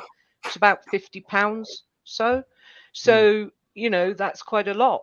But if they knock some money off of Game Pass, then fine. But I also think they could also give, like, you could have a choice, knock some off a Game Pass, or have X amount, 50,000 reward points or something, Yeah, you could. But it's what they choose to do at the moment. It's not a priority. So they're going to leave it as it is. As I say, I do think they're worried about losing some of their subs. So they are. I would say so. They are. With a lot of chatter about this in the chat. Yeah, it's in Games with Gold is part of Game Pass Ultimate anyway, but it's also Darthy, part of the fact that if you only get live and you don't subscribe to Game Pass or Ultimate, then you've got your live connection. So there was always this thing about we have to pay to play multiplayers. And if you don't subscribe and you don't do any of the other stuff, you have to pay for live. And they wanted to try and negate that by giving you these 4 free games a month that would soothe you and say, well, you're getting all this money back. That's why they always put up how much they're worth every month. Yeah, they do. I noticed that. They put that. They put that up to say, well, if you had to pay for live, then you wouldn't get this, but you're actually getting your money back by having these free games to play. And they must be getting them from somewhere. They must be paying the studios that make these games. to say, can we give them away for free? So, yeah, I mean, well, you've got in some cases there is a few indie games in there as well. Some good ones. Yeah. So I know notoriously Games of Gold isn't a brilliant selection, but they do have, as you said, they do have some really good gems there, and sometimes you do get some cracking indie games in there as well. So I've just looked it up. Xbox Live Gold is $6.99 a month, and Game Pass Console is $7.99 a month. Mm-hmm. Yeah, they still charge for Gold Indie Gamer. It's $6.99 a month. I just looked it up on the Xbox store. Because that's how you get your live connections to play multiplayer and free-to-play games. Free-to-play games isn't Xbox Live Gold isn't needed. My son doesn't have it. Right. No, not now, but it was originally. Yeah, that's what it used to be. Yeah. Used to so be. If you wanted to play Fortnite or Apex Legends back ages ago, you had to pay for live, and then you got the games for gold. That is one area that PlayStation were actually ahead of the curve with Xbox there, because they were giving access to free-to-play games a long time. Well, Xbox did a different option for that. They would give you a week or a couple of days free gold in your games. So when you purchased your game, you would sometimes find, the odd the old subscription service, or effectively gold, in your game with it as well. Some vouchers normally was like, here's a week's worth. Thing that did in your game box. Well, how many people? Yeah, in the second-hand market was a swash with them, because people, get rid of their games, forget about the fact they've got their gold, their 3 weeks worth of gold, in card in their game. Get rid of it, and people would just then go through all the games and nick it out of them. That's true. Yeah, but the thing is, I think it originally came about because of Party Live, of to get into Party Chat. Yes, I think they needed to bring it about originally for that option, to be able to party up. Yeah, and they did. Then PlayStation were like, "Oh my God, we got to do something about that." That's what it came about with, and they charged for it, and I think that is so dated now. They need to get rid of it big time. The paying for live, because I think it's one of the bad things against Xbox right now. Indie gamers, right? PC ahead of the curve. Everyone, they've never charged for online gaming. PC and it's master true. race. but the thing is, gamers bought into it day one on paying for it. But that's the thing. It's either play online or don't play online. But I think it's something on Phil Spencer's itinerary. Sorry, it's and an I area think it will be changed for sure, because it's the one thing that bugs most of us, that we still have to pay for that. It is. It's like when we're already paying for broadband. Because I think that, it may not be popular opinion, but because PC is so open and Xbox now offer their games on Steam, etc., that Game Pass PC, I don't think it's ever going to fully take off. PC gamers are a different breed. I'd rather just buy their games.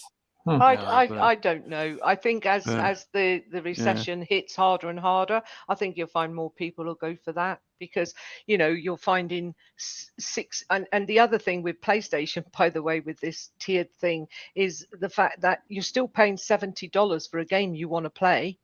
It's true. Even though you've got the subscription, $70 for a base game, not $60 like you do on Xbox, because they're happy to pay the extra $10. I agree, but that's becoming the standard now. Take-Two were the first to bring this $70 out, and it's not becoming the standard. Stop saying that. Jesus. Phil Spencer absolutely stated that Xbox will be staying at $60. Yeah, it will, but I'm on about the big publishers that bring release. I was going to say, I was a bit surprised that Warner Brothers are charging $70 for what was it, the Harry Potter game, both on Xbox. Yeah, they're all doing it apart from Xbox. But it's like Tiny Tina's Wonderland. You could buy the base for $59.95 or whatever it is. That's the base game. And if you want the extras, the season pass and a couple of outfits, etc., you pay the $79. So that's a choice. That's not Xbox's fault. That's Gear 2K's fault. Yeah, it's actually this, and I've mentioned it numerous times. This has happened almost in every console generation where they've tried to push the price up. Every time. It happened in the Mega Drive, the Genesis, it happened in the PlayStation era. Every time there was a short period of a couple of years or even 3 or 4 years of where they ramped the prices up. And every time they tried to do that, they saw a drop in sales. And it's going to be the same thing again. It's this time, it's going to go through maybe a subscription service, or they're going to try and find a different way around it. And they'll keep pushing it. They'll keep trying to raise the prices up. It's inevitable. They're going to keep pushing it regardless. It's only how we, the consumers, respond will that price stay as it is. I think if we, the consumers, pay it, then that will be the norm. If we, the consumers, say, I'm not paying it, then it won't be. No, but this is it. We're talking about Xbox Studio games, of which there are an awful lot now, will be staying at 60, not third parties. Oh, I would hazard. I mean, you may not agree with this, but I think Call of Duty will still remain at $70 regardless. It will. Makes too much money. I don't think so. I think it will make the $70 on PlayStation. I think it will stay at the. Well, it's already in Game Pass. Is it? Yeah. What, Call of Duty's in Game Pass now? Yes. Yes. That shows you how much I use my Xbox. Okay. Well, this is the point. You see, I need to answer Indy here. There's a lot of reasons why I don't play on PC. The cost, £2,000 to £3,000 to get a rig. The fact that I have to set it all up and sit there in a chair in front of it to play it. And I want to sit down and chill out and play my Xbox on a 55-inch screen. And I pay $500, i.e. £450 for it. So there's no comparison to a PC gamer and me, except PC gamers are richer. And you might get your games a little bit cheaper, but I don't pay that kind of money out in the first place, so I can pay an extra couple of pounds for a game. Yeah, that's fair enough. That is. I'll have to look it up, Lupa. Sorry, I didn't know that Call of Duty was in Game Pass. PC gaming isn't the answer for everybody. No, it's not. I mean, each to their own. I haven't got a problem with it. I'm just saying. That it's not for me. It's not the way I want to play games. And it's also basically you want a machine you turn on. You don't have to think about it, and that's it. You just grab the controller and turn it on and turn your TV on, and you just straight into a game, no problem. Yeah, you got. I want a PC game at some point, but yeah, you do have to do all the Windows updates, etc. All that as well on top. All that. I wouldn't worry. I've been saying this for ages. Steam will probably end up coming at some point to the consoles, or vice versa. It's going to happen. It'll happen. It'll all blend into one big package. Great topic. I somehow we've wandered in 55 different directions. That's good. It's been fun. VJ, what do you reckon about these PlayStation tiers?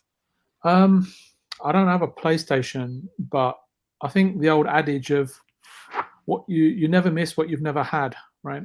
And so therefore, if you're Sony and a PlayStation consumer, and with Sony's 50 million subscribers to their Plus service, I had a quick look at it. It's no different to what it is today, right? You pay $60 for the year, which I used to.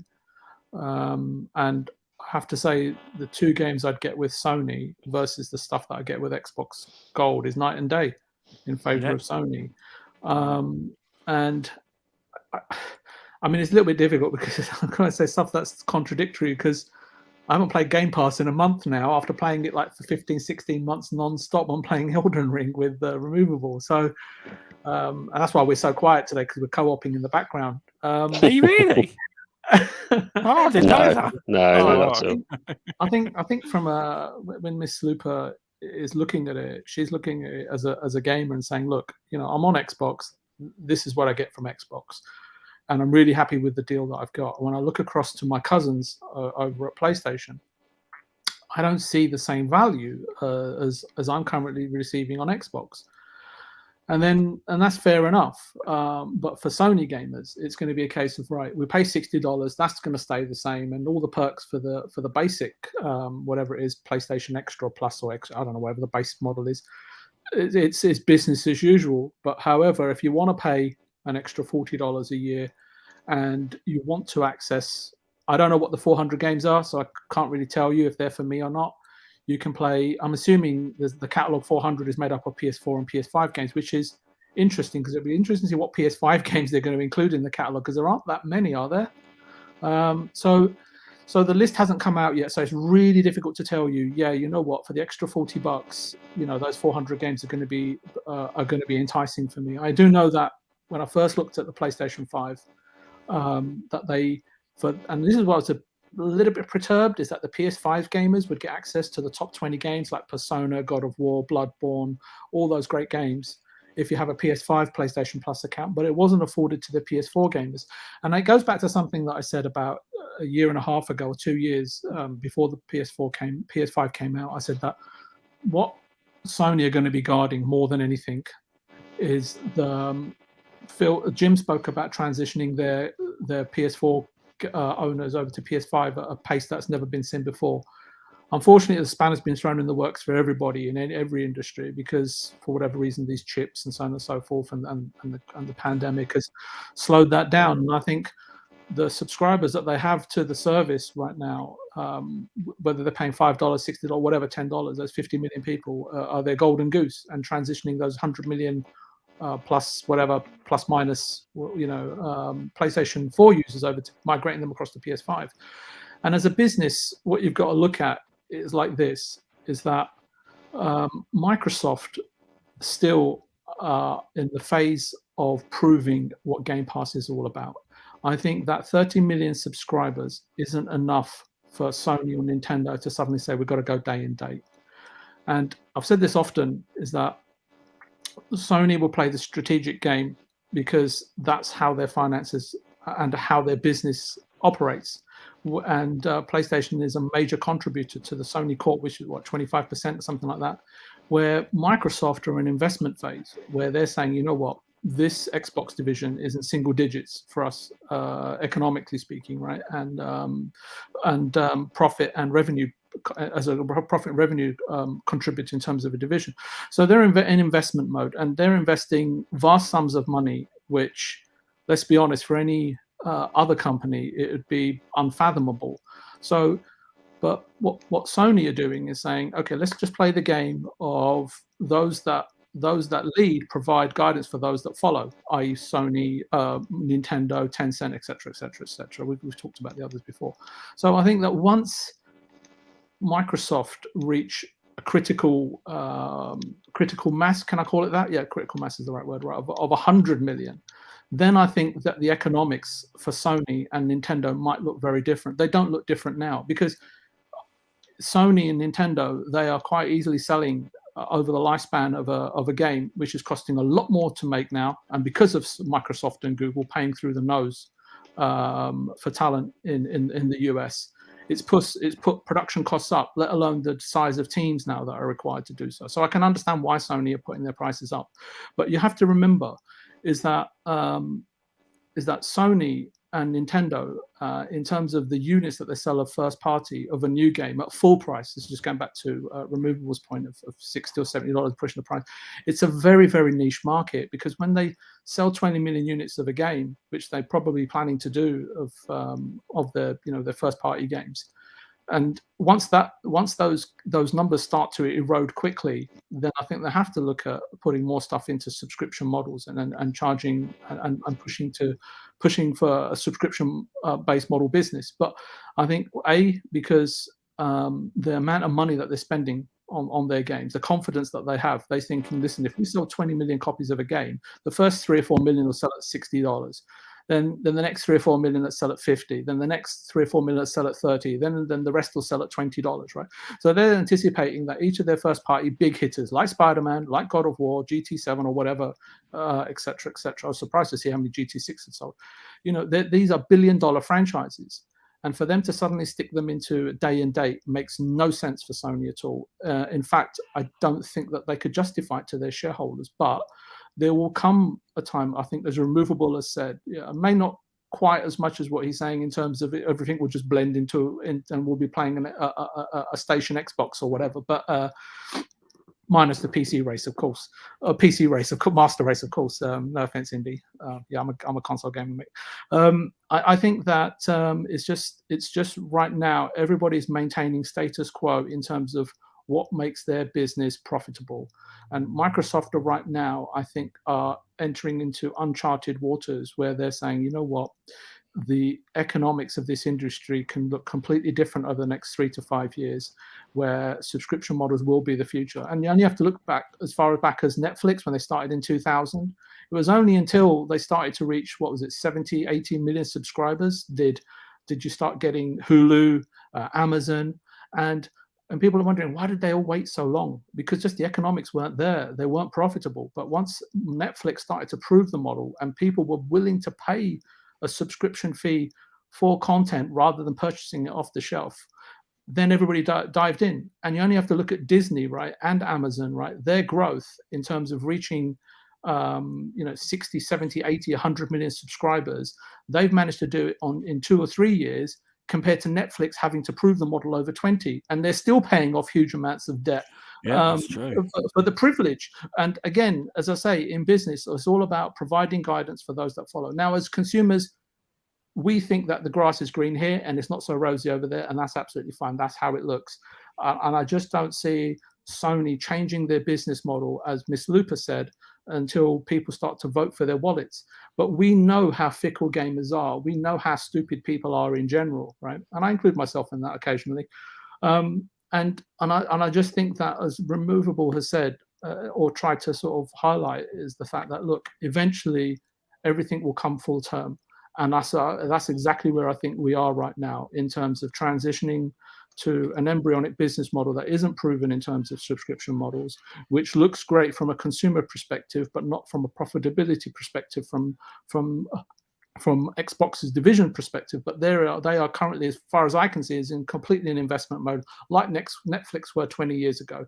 But there will come a point, as Removal said, that, you know what, the scales might tip, there might be a paradigm shift, the pendulum might swing, and suddenly, you know, all we are doing is in the subscription model base. But I think that those numbers have got to be significantly higher than the 40 or 45 million subscribers that PlayStation has to the PlayStation Plus, or whatever it's called, and then obviously Game Pass, which is what, 25 million or something, the last number that Xbox.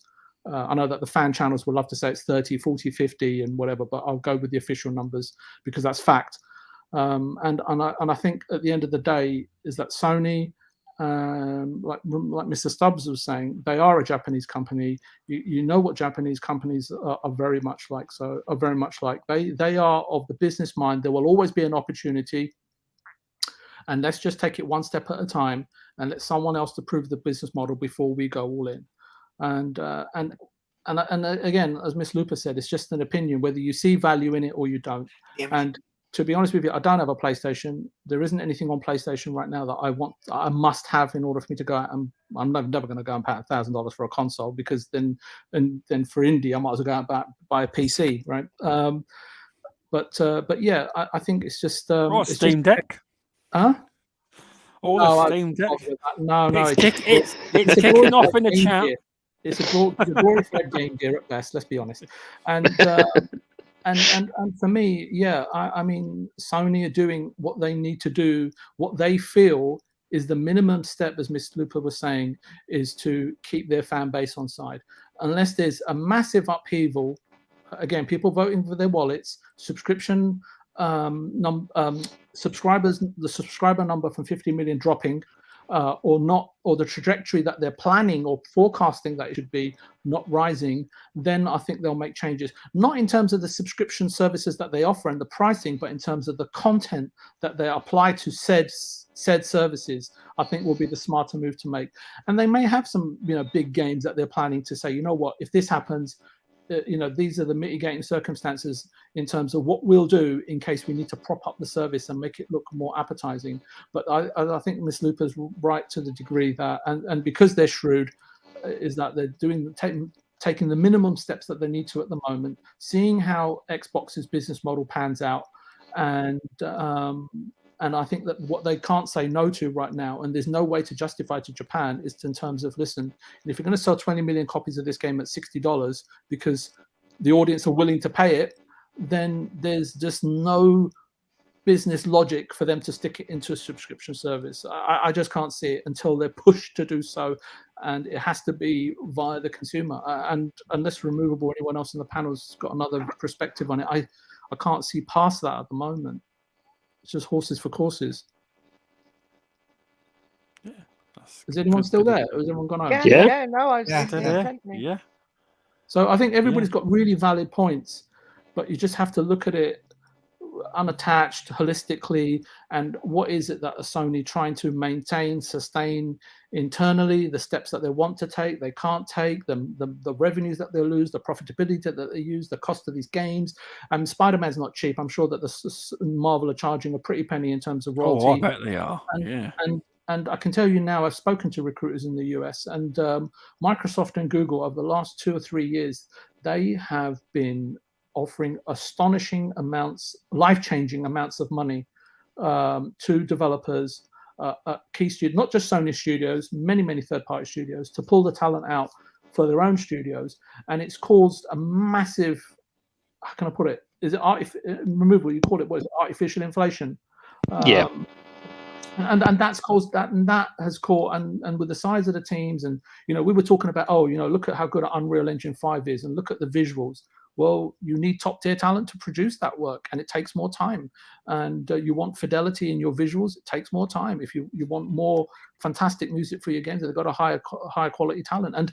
And Google and Microsoft, which many people don't know, have been responsible for artificially inflating salaries beyond. It's a great time to be a developer if you are, right, especially in California. That's all I can say. And that is having an effect on production costs. And again, if you marry that up with how few AAA games sell in terms of at full price, I mean, Elden Ring's just a one-off, right? But majority of Sony first-party games, it's not to a huge audience; it's to 4 or 5% of the audience, and that's who they're catering to. That's the symbiotic relationship. Because I can tell you now, I play first-party games, and even Stubbs is playing. What is it? Horizon Forbidden Dawn or whatever it is. But and he's Horizon Horizon Zero Dawn. He's borrowed a copy. I mean, for me, actually borrowed a copy. I don't feel like if I was going to go, I'd love to buy Demon Souls, but I'm not going to pay $70 for it. I'll wait until it's 50 or 40, right, in a sale, and so on and so forth. So like I said, there's lots of different gamers with all different financial restrictions imposed upon them, and we're all in the same boat there to a degree from everybody that I speak to on this panel from time to time when they can be cared, when they can be bothered to listen to me. And and so there is that percentage of gamers out there that don't think about money and just go and spend it willy-nilly, whether it's $60, $70, $80, or a new subscription service that's $100 that doesn't really offer much more than it did in the first place. Go figure. Yeah, that is true. That is. Cerebral, have you got any thoughts on this topic? Or was it pretty much you've all pretty much covered them all, yes. I was going to say, you want to cover Stubbs' bottom with the jam and peanut butter. Good. Why did you say that? I don't know. I'm not very well at the moment. Yeah, now Stubbs is hungry. See, now you got him. No, I'm not. Oh dear. But no, I tell you what, that was a really good topic, that was. Because we've got all different angles and viewpoints. It was very good. Yep. And while we were talking about it, a big debate about the old Steam Deck in chat. Yeah, Steam Deck. No one's serious in there. It's all a bit of fun. Yeah, one of my friends who got a Steam Deck had to return his already because it was faulty. So hopefully they. Oh. That doesn't sound good. Do they know what it was? Was it software? Or was it hardware? I think it was a software issue, if I remember right. I haven't. But I told him when he said that, I hope they were in the same boat that Microsoft made sure they had replacement units available in case there was a faulty unit. My friend didn't freak out because those of us who get into electronics know that there's always going to be a certain percentage of any batch of anything that's going to be faulty. So yeah, it's the first, isn't it? If they don't get it correct, it's the first batches is always a little bit temperamental. Yep. How many people here, when you go to turn your Xbox on and you say to your partner or Because I'm going to turn on the Xbox, or do you say I'm going to turn on my computer? Xbox. I say I'm going to turn on the Xbox. I usually hear console or Xbox. Yeah. Yeah, I mean, really I've always heard people say, a lot of people have said, like in my area, like I have a channel turn on my computer. I have a channel on my TV, Lupa. It's called the Xbox One channel, and that's what channel my Xbox is plugged into. Lupa named this channel. She did. I did. Yeah. It's funny because whenever I'm going to switch on and play a game, I just tell the missus I'm going to play a game. And it could be yeah, I don't say anything. I just do it. No, I've been winding up. Indy, I was only messing. No, and he's taken it serious. I think sodded off. No, I don't think he has took it that funny. He might seem it, but it's all a bit. I didn't expect it to get that far, but it seems.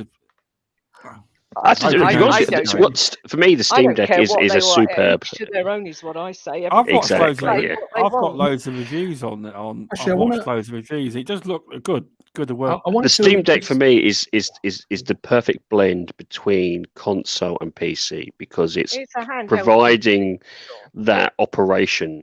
Which, to be honest with you, I've always wanted to play my PC games. Or actually even have an operating or system or to play PC games on the go. That is a perfect midway tier. But for me, when I say PCs, as I said, I kind of always took PCs to be something that you could upgrade your software and hardware. That was the thing about PCs. You could do absolutely everything and anything to it with the fixed. Because the Steam Deck is kind of now portable, it's had to become constrained in some formats. As checking it out, they've said you cannot upgrade it as you would do an ordinary PC. It doesn't even have the same upgrades as same as a laptop in some cases. That will probably change in time, though. I think that will change where they'll make it so that you can upgrade it. It's just that the current iteration, I think they're just trying to get it the form factor and the software and AI down to a decent way of dealing with it before they go into making it a little bit more functional in that respect. But I think it's going to be blend. I think, to be honest, I think the PCs and you can see it now with mobiles. My PC, and I've told many people I don't own a PC. My PC is my mobile. I clicked in. I hit. You got Dex, didn't you? You got. Yeah, Dex I put my desktop management system on it, and it has become my mobile. Now, don't get it wrong. It's nowhere as powerful. It's nowhere as good as a PC, but it's getting there. It's going to be one of those things where it will get there. So I think there is going to be a blending soon. The question I'm intrigued to find out is what's going to happen, because where it is, Steam's obviously as I mentioned, it's a counter to Microsoft's Game Pass. So there is going to come to a point where further down the line there will come to a head. Will there be a almost like a battle of where this service is going to be? I can foresee at some point either these services will stay stagnant next to each other and just compete, or there'll be a slight crossover. And that's what I'm more interested in. It's like, what's going to happen if that happens? I think they're going for the crossover from what I can tell. Yeah, I think that for me, the Steam Deck is able to not have to sit at a computer. Like, you've gone from computers to laptops. Mm-hmm. I use a laptop for what I'm doing now. It's perfectly okay. Mm-hmm. But if I wanted to play games on it, I would have to upgrade it to a gaming laptop. They're a couple of £1,000. So, about 1,000 to 2,000, depending on what you go for. But I think that the Steam Deck is a way for PC gamers to be able to sit down and access everything. Like on your Xbox, you only really access third-party and Xbox games, and the same with PlayStation and third party. But on the Steam Deck, from what I can gather, you can do all the Nintendo games and all the Xbox games, all the PlayStation games in one thing, and you can move them around with you, so you can take them with you. And I think that that's a good thing for some people. I agree. Yeah, I think it also is going to. And I do think it is a PC in the fact that you have windows on it, which you don't have that on the console for sure. No. I only use my phone to make texts and do Twitter. Other than that, it's pissing useless. But I mean, I don't care for it. You know, I'd rather do my emails on my laptop. Well, you know, Microsoft just, you look at the Windows Phone. You know, that was effectively exactly the same thing. It could do that aspect. You could actually play your Steam games on the Windows Phone. No, I don't think the specs were up to the ability to do that. But again, it was restricted in its hardware, and in some cases a little bit of its software. Where the beauty of PC is that it's not restrictive. Every time there's an upgrade, there's something you can modify your system. What you start off, say, if I bought a PC now, 5 years time, it'll probably be a completely different PC with all the upgrades. Yeah, that I've added to it. I'm not interested in it for the same reason. But like, I think that the Steam Deck is it 100% Steam's answer to xCloud. That's what I think. And it's Steam's answer to get their library out there, to get more people playing on the platform. And I think that it works in that sense, and it will compete with xCloud, with the Xbox Play Anywhere on Anything mantra. It definitely is going to compete with that. And I think it's, like I always say, competition is good. Yeah, without a doubt. And I mean, to be honest with you, one of the things that always intrigued me with the Steam Deck was that I could put my Game Pass on it, and I could have my Steam library on it. Yes, it could become my one-stop shop portable gaming system. In the shower. I mean, I wouldn't test it in the shower. Life, no, I said when you said that it's something that you wanted to have, it's really good for you to have on the go. I was going to ask you, is that from your living room to the water closet upstairs? Just it's going to be that case, isn't it? Or the shed. Yeah, I mean, it's like with me, I don't go out unless I'm in hospital, in which case I can't game anyway because it's usually to do with my brain. So for me, like the Switch or that sort of thing is pointless because I'm at home in front of my TV when I'm gaming. So yep, that's the same reason I don't go toward the Switch because I never go anywhere. I have the Switch, but I play it. It never comes out a dock, except if my granddaughter wants to play something while I'm watching a movie. That's it. I think to be honest with you, I think the biggest thing that I'm seeing recently is a resurgence of VR. That seems to be starting to kick off again. It seems to. Yeah. It happened slightly in the 80s. Then it happened in the 80s. Then it happened in the 90s, and now it seems to be kicking off. VR seems to be kicking off again, with the more portable VR sets that are coming out. Well, and just the fact that it's the technology is now reaching a point to where it's actually enjoyable. You know? Exactly. Yeah. I was after seeing Tushy and I think Friendly Pest stream. I was like. Because that was the one thing that always I was like, it seems quite expensive. But when you see them play it, it's like, actually, this looks really good. And I wouldn't be surprised if that gets integrated. No. But like, I think that everybody has a point to make, and everybody said, but like, I do have a Steam account, by the way, Indie Gamer, just so you know. Same here. But like, I play silly things on it, like Mahjong and backgammon and stuff. But I like to play proper games with a controller with my TV, and that's only because I'm a lazy fat cow, just like to dot on the couch. For me, Steam's more of my PC orientated, so your keyboard and mouse games, and so I'm kind of waiting for effectively a portable, portable system that will let me play everything in one go. The Steam Deck is the closest thing to that at the moment. At this stage, it's a thing for you. I mean, the Switch, in my opinion, they missed it. Just too expensive. I still think the Switch is going to be bringing out a better Switch. Yep. They have to, because what they have put out so far, the OLED 4K screen, the quarter of an inch they gave you is like literally a stopgap. They do have to bring out something. I don't want to play games on an old mobile phone chip. I mean, it's ridiculous.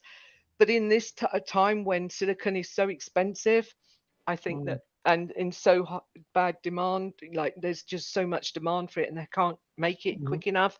I think that they will they will hold off for maybe another year. But I think that they will eventually make a better Switch. All I want to do is to play my Nintendo games 60 frames a second with good graphics. I just think that they missed a chance, and hopefully in the future they will do that. Miss Lupa, let me ask you a question, because you're a big Breath of the Wild fan like myself. Absolutely. Don't, I'll cry. I'm going to go into cry. I know it's been delayed. I know. It's something it's something that I talked about on the it's something I talked about on the show a few months ago, and I think Paul will remember because he said he's going to note it. Is that I said that when the Breath of the Wild originally came out, it'd been quite a while since the Zelda game had launched, and obviously, I think that Zelda launching with the original Switch went a long way in cementing the first 15-20 million hardware systems, within the public domain. And two questions, I guess, is two in one question. Is one is that will Sony, looks like Nintendo, because obviously the bet is still up there, that they will do the same again in terms of launching a new system with Zelda in tow, right? This is why I think it's been delayed. But my question to you is, if they do that, and let's just say, they've done it because they're forecasting that silicon may be a little bit cheaper next year, that the pressure and the stress on silicon won't be as high, or maybe they'll take a hit because there's only so long they can delay the game as well as a new system. And what if it was only available on the new? Would that be a bad move, or do you think it might still well be cross-gen the game? I think it would be a bad move for sure. So you think it would be cross-gen, yeah? Yeah, I think they have probably delayed it because of the hardware. I honestly believe that. New hardware. You mean new hardware, sorry, yeah. I agree.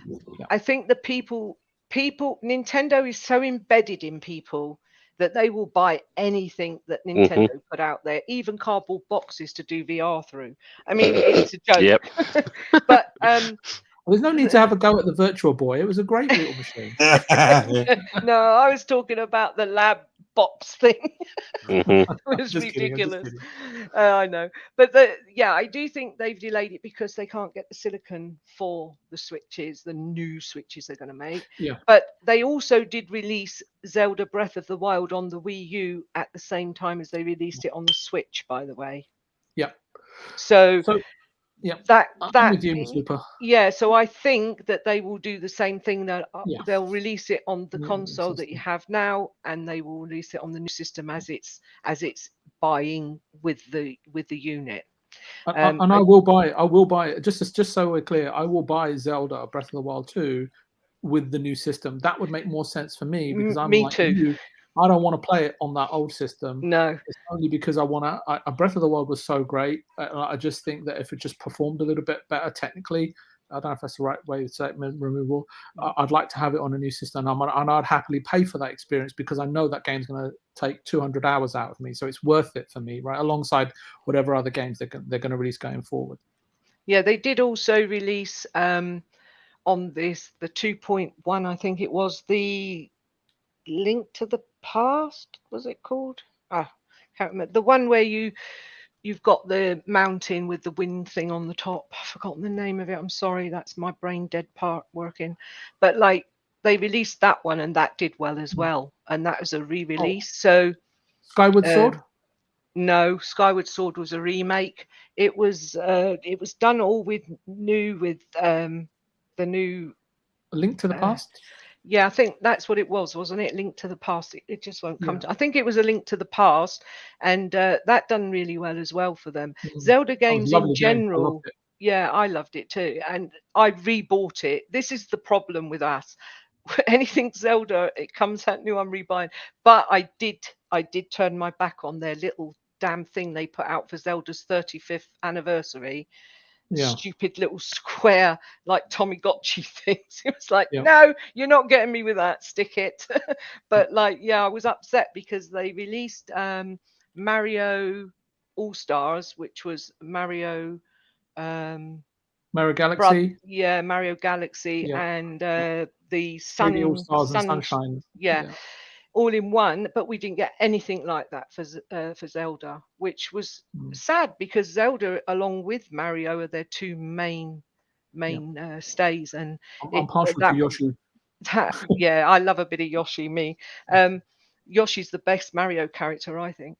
Yeah. Anyway, it just upset me because I think that they should have put something out in a package, maybe Majora's Mask, Ocarina of Time, and Twilight, all in a package. Only because they're much better games than the Gears of War series. Yeah, well, that's obvious. That was it, back from Dead Link Between Worlds, wasn't it? I can't remember. Yeah, I mean, it was sad that they didn't put out a package like that, because I rebought Mario All Stars even though I played them all. Oh, I pressed that button by mistake. See, Mr. Stubbs, see, we've gone from a PlayStation Xbox channel to a Nintendo channel. Look how much more pleasant. I don't mind. It's a very good. There's nothing wrong with that. Yep. We can actually discuss proper video games. Yeah, back from the dead. In answer to your question, I've played every single Zelda game ever made. The question is, Lupa, have you got a tattoo? No, I haven't. I was going to get a tattoo of Yoshi on my I knew that was going to. I was like, Lupa must have got a tattoo of Yoshi somewhere. Maybe I've got a little one, but I'm not telling you where that one is. Wow. I didn't go for the bigger one on my ass. No. Don't tell me that's the one that's covered with the peanut butter and jam. More covered like a ginger rug. Was Zelda ever on the Game & Watch Gallery series? And did you play that? Game & Watch. You have to excuse me because my memory is not good, but I can tell you I played every single Zelda game that's ever made. About is even worse. Why do I feel that Lupa's probably got a wall of just Nintendo? Right, no. It's one of those, you walk in, it's those collectible, those houses that have just got floor to ceiling of Nintendo collectibles. You know those things you put on your DS, what they call amiibos. I have actually only 4. I've not collected anything like that. I had a few things like Yoshi pillows and cuddly toys and I was going to ask you things like that. The Yoshi body pillow, Yeah, I had that. No, I had a few stuff like that, but moving into a 1-bedroom bungalow, I had to get rid of everything. Oh no! But now I have a few bits, yes. But I'm not a big. I do not back Nintendo. I think Nintendo are way behind in technology, and they need to bring that technology up to date. I am embedded in Zelda, not Nintendo. Do you actually? And this is a question really for those who are the Nintendo hardcore fans. I kind of always took Nintendo to be, let technology get to a point where it's decent and stable, then take that technology and pass it to the customers. I never saw Nintendo as, let's create the technology. It was more of a case of, let's see where the technology is stable, maybe put it together to something we want. I've never saw them as the sort of the mainstream creators. Don't get me wrong, the Switch was in their own creation, but again, other portable handheld devices had throughout history have been made. I always took, when you look at the specs, it was like, well, even then from the original Switch, the Switch's specs weren't, the top tier. Even then, it always seemed to me they looked like they found a stable selection of materials, found a form they were happy with, and then put it to the customer. Yeah. And that's how I viewed Nintendo. Again, maybe I'm because again I'm not a major Nintendo fan myself, but Nintendo are like PlayStation, very closed off and don't give a shit about their customers as long as they pay for it. Yeah. Right. Especially with the DMCAs. They'll pay for the same Mario game, 20 times over. So. Yeah. Very good at recycling their IP. Miss Lupa, one last question from me before Mr. Stubbs kicks me off. Choose one: Witcher 4-ish or Breath of the Wild 2. Oh gosh, that's hard. I knew that would pang your twang. Oh, that's fiddled me diddle. No, I would have to say then Breath of the Wild 2 is what I'm most anticipating, but I will play them both on release because that will be out way before Witcher 4. Breath of the Wild 2, then it has to be. It's Witcher my 4 on the new Switch. Yeah, no, never. I play nothing on my Switch except Nintendo games. I won't get any third party on the Switch ever. Miss Lupa, you could have just said, I'll watch the dramatization of Witcher 4 by Netflix. Yeah, Yes. Yeah, I'm up to date with those. Anything for a bit of Henry Cavill, eh, Lupa? Oh yeah, he's a bit of a hunk, isn't he? No, yeah, nothing compared to Marcus Phoenix. Let's just say. Yeah. I'd have to disagree. I tried Stubbs. I tried Mr. Stubbs. I'm so sorry. No, he's more of your, like, if you like a bad boy, then I suppose so. and Marcus Phoenix being more like what, Elmer Fudd? Yeah, no, more like a great big, like a Hulk, no brain. Ooh. Oh, gosh, that's a bit harsh. I felt it. You haven't seen Stubbs' face at the moment. He's literally just holding his heart. His chest is like right in the heart. He's just a big old bulk of meat and bone, isn't he? He's just like. Oh my! I think you just better stop there, Miss Lupo, because even I'm trying to get a bit wheezy. Do you know the thing with Gears that I hate is when you're playing Gears and you've got to play with the AI? They're as thick as shit. Oh my God! That's true. Yeah, they don't do. I'm like, go over there, go shoot them, and they're just standing there. It's like, oh my God! They occupy the door. Get out of the way. You can't get through. You're trapped. And it's normally something that's about to attack you as well. I was like, get out of the way. Oh my goodness, they're the worst AI I've ever come across in a game, I think. Have you played Marvel's Avengers? No, I refuse to buy that. But if you want a really good Marvel game, you need to buy Guardian or play Guardians. Oh yeah, Guardians of the Galaxy. Guardians of the Galaxy. Yeah, I played that on release and I played it to the end, the completed game. Yep. I absolutely adore it. It's so funny. If you listen to the dialogue and the banter, it's hilarious.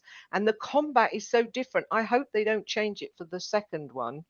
Another anticipated game I'm looking forward to is Jedi Fallen Order 2. Oh, absolutely. Maybe That's coming soon. Another amazing game. Awesome. Gears 6 or Unavowed? Ooh. Oh, Unavowed.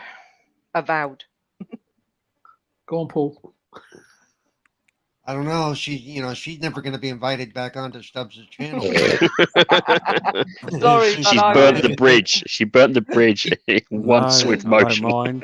She's got a spoon, but she's doing a really good job of being I won't kick Lupa out no matter what.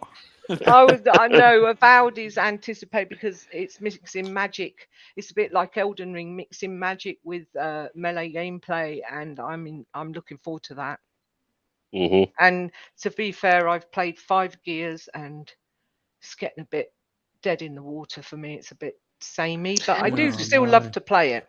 Well, Lupa, nice knowing you. Nice knowing you, Lupa. Cool. Yeah, no. I'll see you all around, guys. No, I agree with Lupa. It's called Halo. It's just the same. I will say though, come on, even Stubbs, you can admit the darkness of 1 and 2, and even a little bit of 3. The darkness of that. Gritty, yeah, please, dark and that. Yeah, well, Xbox don't like that kind of stuff, so they won't do that. They will. They should do. They need that. And don't like them to say of war. Sled, Stubbsy, was and don't like them to boring. smoke and stuff like that, even though it's an adult's game. No, they need to get it back to the dark, gritty. Yeah. Give it back to that dark, gritty. The way that they made it all too light-hearted and driving around on the ice on that sled was just. I hated that. We're all going on a summer holiday. Let's go and kill some people. Yeah, that's where I ditched 5 right there on the ice. Well, you didn't complete it. No. No, I couldn't be bothered. No, that whole something better came out, I'm sure. That whole section was a pain in the butt. It was unnecessary, and it's just too it's turned more like, I don't know, what can you say? Apex Legends, maybe Fortnite, sort of like that. And I want it to go back. If it went back to dark and gritty and the way it used to be in 1 and 2, I'd tell you, it's like someone's seen the game and tried to do their own version of it. They've gone, it's like a TV series of the game, but it's just actually it's number 6, it's number 5. They've gone, I saw 1, 2, and that was really good. Now here's my version of it, and it's like, no, go back to where originally the dark, the sadness, the depression, the distraught, the pure horror of it. That was the thing that Rod caught Ferguson me was from that game. there. He bloody knows what it was like, but he's still. So he needs to change it back then, because obviously he's gone. it still does well. Yeah, he's gone. Sorry, yeah, he still does saying well. That though, but he'll be rejoining he'll be rejoining what's Xbox acquire Activision Blizzard. Yeah, exactly. Looking forward to it. I tell you, the games that are going to... It's like when they bought ZeniMax. They didn't buy ZeniMax just for Bethesda. They bought ZeniMax for Candy King, and all of those. Because they wanted to break into PC and mobile more. So exactly. That's where they make their money. Yeah, that's what it's all about. Make and I mean, 25,000 a day, people are playing Candy Crush. No, Darth. Never. I don't care what. If you want to see me annoyed, do not mention that. No, I'm not watching the Halo TV shows. You were my friend. You might well go down in my estimation if you keep on with that rubbish. Microsoft need more trillions on their Steam Deck. They need Candy Crush. Lupa's going to get a Microsoft Awards in on the Candy Crush to start with. Yeah, exactly. That would be quite fun. No, I think that it is. You have to look at the overall picture. Console is a very small section of the market. Yep, mobile and PC take up, very niche, take up the majority. So you had to look between the lines when they bought that.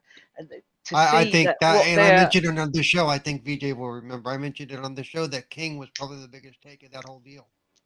Definitely. Because that's their major push is to get in the mobile market in the Asian markets. Exactly. And that is exactly where they're going, and that's what they're focusing at the moment on PC and xCloud and mobile. They want that to be like, that's where their mantra comes from. Play anything, anywhere, on whatever you want. Especially when you're getting into a market you haven't been able to really get into that well. So exactly. And now they were saying that like so much is Japanese, like that's why we're getting more JRPGs into Game Pass. Thank God. Indie games, and that's why you're seeing more sales and more people in Asia loving Xbox more. I think generally Xbox is on a good path. They don't cock it up. With Sony and Nintendo, they're doing their own thing, and I personally hope they go from strength to strength. Yeah, competition means we win. No, I think I was going to say from Miss Lupa's point and your point, they're on a very nice trajectory from a consumer perspective. I don't wish them anyway. To be honest with you, I want them to keep going strength to strength. As exactly what Lupa says, the better the competition, the better the consumer gets out of it. So I do want them. I don't want anything wrong to go with them. I don't, even with the new subscription service, I kind of want it, even though I don't agree with some bits of it, to go really well, because I want them to then say, well, actually, we can make tweaks here. We can give you better value. I want them to actually start pushing better value to their PlayStation users, so that it pushes Xbox to push better value. So I'm hoping that's what PlayStation and Nintendo are. They live in their own bubble, and Nintendo and PlayStation fans, if you like, or hardcore people that bow to that company, they're quite happy to buy anything that they kick out. So I think, it will be successful, even if we don't think it will. See, Miss Lupa, I think that what Xbox are doing, they're actually expanding the bubble. And what Nintendo and Sony are doing are just hoping to follow in Xbox's slipstream and to benefit from that. And I think that's what's going to happen. And I think to Removable's point is that they'll only be able to keep up, A, because the bubble's bigger and that they can afford to do it, and B, as long as their content is strong enough, because Microsoft potentially will have that such a head start that their content and their offerings will have to be as good as, in order to benefit from the expansion of the industry as a whole, from the amount of consumers that are invested into spending their time and money into gaming. I can tell you now, in maybe God, 6 to 9 months' time, they will come out with a statement: "Is we've heard our customers, we've listened to you, and we're changing the subscription service."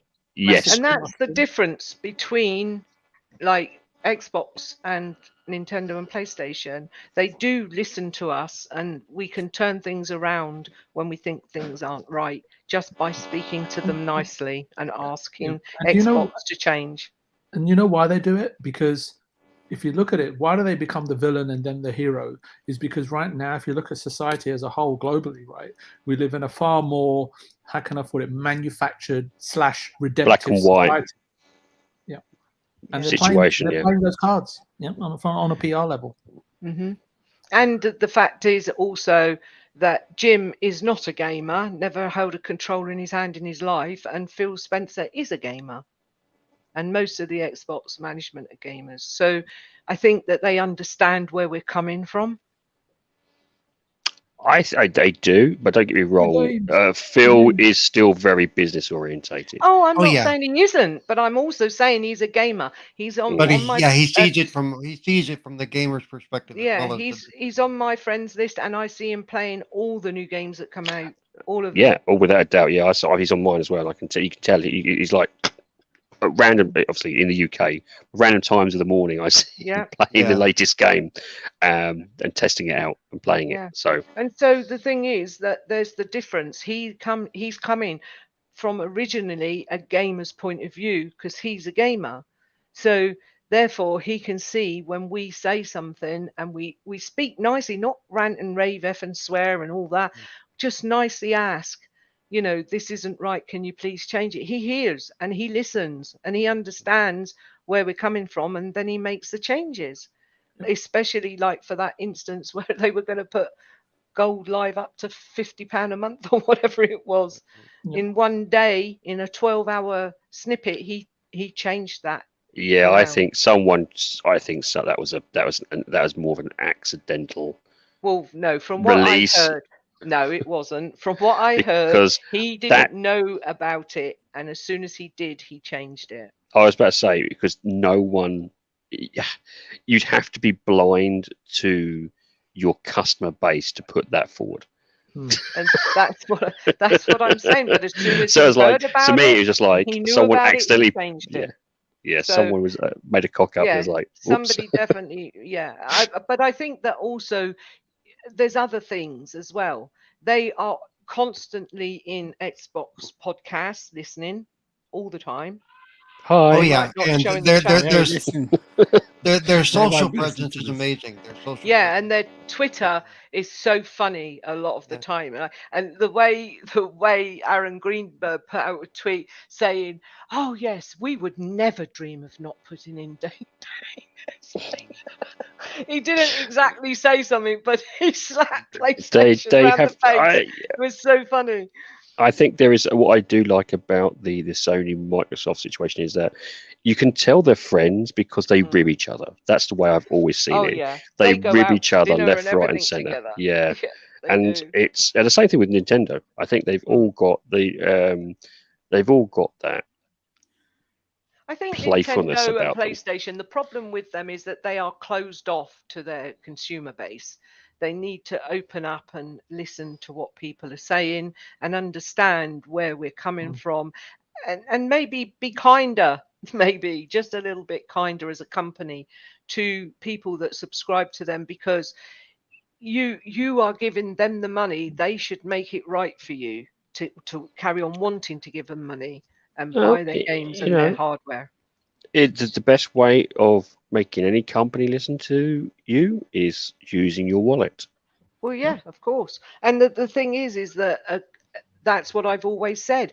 Like this GTA thing, it's a 10-year-old game, and they revamped it and gave you nothing in that revamp except a bit of shading, a bit of reflections. Then, and you mean fluff? Yeah, a bit of fluff, and people still went and bought it. I mean, me and Caitlin have had arguments about it because I'm like, why, Caitlin? Why would you do that? I think there's a little bit of nostalgia there, and you're hoping with a little, and this is this is for me as well. For like, for instance, there's an old game out called Shadow Man. It's been slightly remastered. I'm gonna get it. I've played it to death ages ago, but there's that nostalgia. It's a little bit fresher. It looks a little bit newer. Same reason I don't know why. Skyward Sword. And people said to me, but there's no difference. There definitely is a difference. And I think that's the same thing with GTA 5, because you said it's 10 years. It's nostalgia. When you first got into it, you were like, it's the same reason that PlayStation have stuffed you over these, the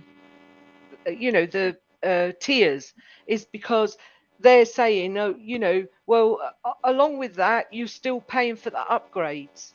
And it's like, but we don't pay for the upgrades on Xbox. Why don't you see that is a big factor? Every time you put out a game, you're saying, well, you can buy this game. Even Tiny Tina's Wonderland did it. The 1 and S versions and the X and S versions. Yeah. And it's like, why did you do that? I made the mistake of buying the wrong one. Now I'm lumbered with it. Because I didn't see, I just saw Tiny Tina's, clicked on it, bang, bang, bosh, and then realized when I went to play it, no, I can't. I got to go and buy the Series X and S version. And that really got my goat. Now, I don't understand why PlayStation couldn't have said, well, what they're doing is hiding that behind a paywall again by saying, well, you're still going to pay for the upgrades, but if you pay the subscription, it won't hit you so hard, but you're still paying for them. And they should have just said, well, if you subscribe to these things, and you don't have to pay the upgrades, but that's not going to be the case. I think, and again, VJ will probably correct me if I'm wrong here, it's a testing the water strategy. No, I know. See what flies. It's giving them bad publicity. But any publicity is good publicity. I think what it is, Removable, what they've got, if you really look at it in the cold light of day, you've got 50 million subscribers paying, let's just say they're all paying the annual fee of $60, $5 a month, right? Mm-hmm. And what they're trying to do is, the number, if you look at the number, it's not actually increasing, right? We're talking the size of the bubble, and Mr. Lupa made the point that it's a niche, video gaming is a niche market, and it is, 200 million consoles or whatever at any one time, and eventually the PS4 will be phased out, and all the Sony games will be $70. And what I'm looking at is this. I've got 50 million people that are paying me $60 a year. Let me see if I can introduce all this new stuff, right, to my audience that are none the wiser, right? We talked about how stupid consumers can be.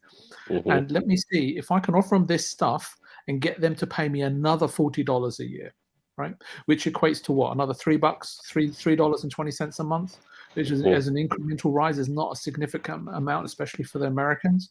And when you look at it like that, that's another, what, $200 million? That's another $2.4 billion they can potentially grab. And like you said, they're testing the water to see how much of that $2.4 billion this June, because that's when they have their special offers, right, for renewals, right, and how that pans out. And I think you'll see one or two really good games in there, and people say, you know what, it's only a couple of dollars a month, I'll do it.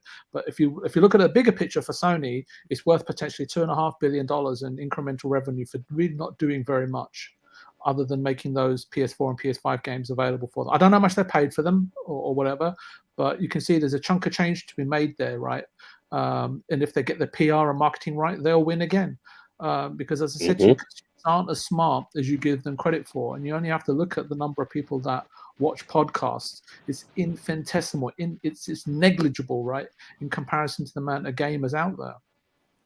Yeah, Twitter is, remember, Twitter, even though Twitter is one of the biggest social media platforms, it still only equates to about 15% of the population.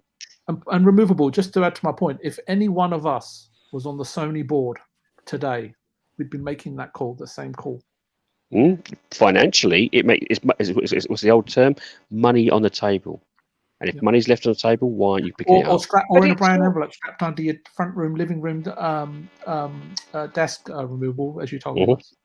Yeah, but the thing is also that, PlayStation gamers don't ask. They don't push the board to ask them to do different. No, they're happy to pay. They're happy to pay $10 more for a game and $10 for an upgrade. I mean, for me, what was that game? I can't bring it to mind, but there was a game that it was like they bought the game and then they were asked, I think it was Uncharted. Everybody's played Uncharted. Now they've released this. I think it's Last of Us. Was it Last of Us? I don't know, but they released it, and then they said, "Oh, well, you got to buy it again, and with the $10 upgrade involved." I think that was Last of Us. Well, whatever it was, was it between PlayStation 4 and 5? You had to buy it. They couldn't put the save progression across or something, or you put assets across. You had to buy it again. But on PlayStation, you always have to transport from 4 to 5 and do all this. It was Spider-Man, I think. No, you're right. Spider-Man. Sorry, yes. Yeah. But there was another game recently, newer than that you like if you bought the game and you played it, and then they were saying, it must have been Halo.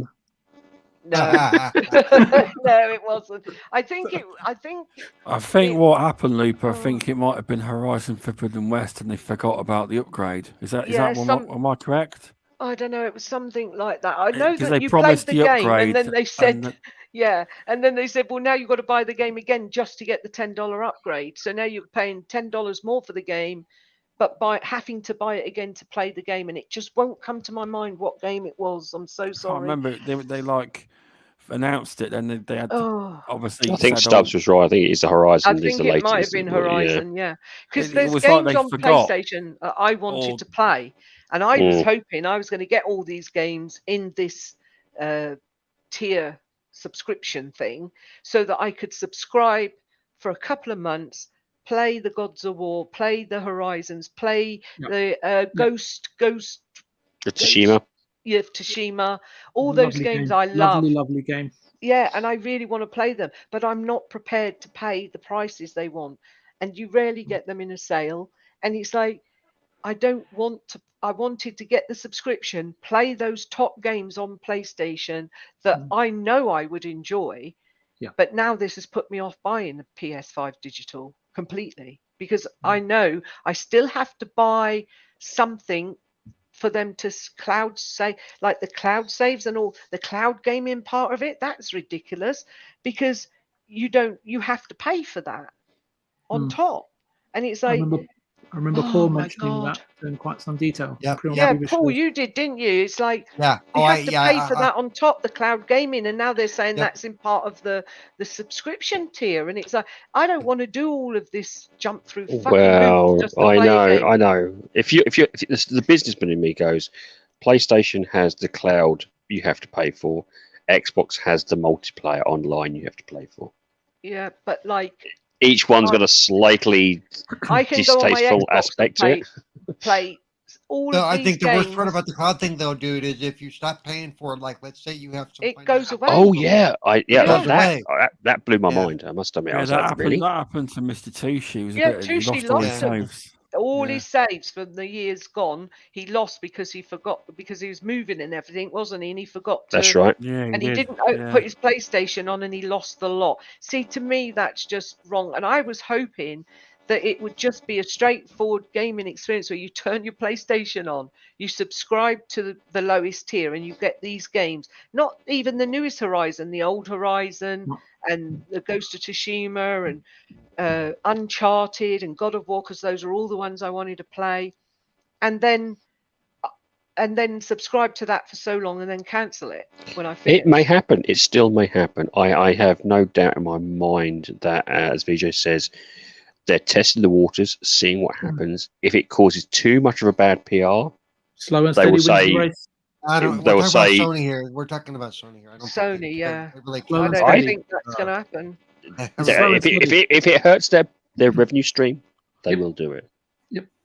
But the thing is, just say, for instance, I'm a new gamer and I buy a PlayStation, and all these hoops with the card you have to go through and everything, the storage, and and on top of that, I have to pay $70 for all these games, whereas like 3 of those games is my 3 or 4 at the most is my whole year's worth of Game Pass. Mm-hmm. You know, it's just not viably financially correct in my but you're, again, as Vijay says, you're assuming that they're informed. Most new gamers who are youngsters, maybe with parents still, because remember, we're just in the cusp of parents being gamers and knowing enough about gaming. they're uninformed, and so they're walking into an ecosystem they don't appreciate until they're into that ecosystem, and by then it's too late. It's like, okay, let's just continue. I had a that will PlayStation change in the next 5-10 years, though. It is, and you have to. But look I at have not had a historical... PlayStation since. I'm just saying. So I'm a new gamer to PlayStation, even though I'm a hardcore gamer. And I know a lot of PlayStation people. Like my son, for instance, I gifted him my Xbox because he was moaning to me he had nothing to play. He couldn't afford a new game, and he had nothing to play. So I gifted him my Xbox. I bought him Game Pass for 6 months, and he says, "Oh my God, why didn't I ever know about this?" Exactly, that's a perfect. Who has exactly. known about gaming And there you go. right from Doc being born, because I'm a massive gamer, so all my kids gamed and loved it. So he's saying to me, but I didn't realize it was like, and I showed him how to do rewards and said, now after this 6 months has gone, you never have to pay for it if you do this, this, and this. And he's like gobsmacked. He cannot believe it. He's playing all these games on Game Pass, and he's like, "Oh wow, Mum, why didn't you tell me sooner?" And I said, "I did. You weren't listening because you're a PS pony." Miss Lupa is playing all these games except for the Gears of War series, right? Yeah, don't do that. I think he is playing the Gears of War series. Actually, he's a big shooting fan, and so yeah, he is playing that. I'm not going to say that, Stubbsy. See, I speak the truth. No, he's definitely playing but this is what I'm saying. See, this is the thing. It doesn't matter, because at the end of the day, there's still a kind of not uneducated, but kind of blackout in terms of what the different tiers are, what the different elements are, and there's a reason why it's complicated, these different tiers. Yes, if it was simple, people exactly, and every company does it. Game Pass is so straightforward. This well, is what I'm saying. We've got Game Pass. Oh no, well, let's be fair. You've got Gold, you've got Game Pass, you've got Game Pass Ultimate. Yes, but I can tell you now, there's still people who are confused by that. Yep. Yeah, well, some people maybe, but we all know there's new people coming in will still have no idea about that, and they'll be like, "Well, which one do I need? Do I need the Gold? Do I need the Game Pass? Or do I need the Ultimate? Which one?" At least over here, Gold is never mentioned. We don't even. Well, in the UK, it's definitely mentioned over here, and especially in game, they're forever trying to tout it. It's like, oh yeah, if you need, just start with Gold and then work your way up. Would it, sorry, I'm really sorry. Would it be okay if I left, because I didn't realize the time? Yeah, we're going on 3 hours. We're going on 2.5 hours. Christ, yeah, we should all probably go. Sorry, I think I've got problem with having 3 talkers in a podcast. Yeah, so yeah, it's been a fun show. The dynamics of work tonight. It's been a good conversation there, us. But yeah, thanks for coming on, Lupa. Honestly, I'm grateful you asked me. I love chatting with VJ and Sanity and yourself and Paul. You don't have to lie about me, honestly. Thanks for throwing my name in there. No, but you know what I mean. It's informed discussion, and I am passionate about gaming, and I'm passionate about games and the way things work. And I'm also a person that, you know, if I can get a deal, I'm going to get a deal. Amen. And so, because I'm British, something for free. Yellow stickers, fists to the hand. So I'm grateful you asked me. I love coming on here and chatting with you guys, and thank you very much for having me. And all 4 of you. How about that, Paul? All 4 of you are awesome guys. And chat, you rock. Thank you for having us.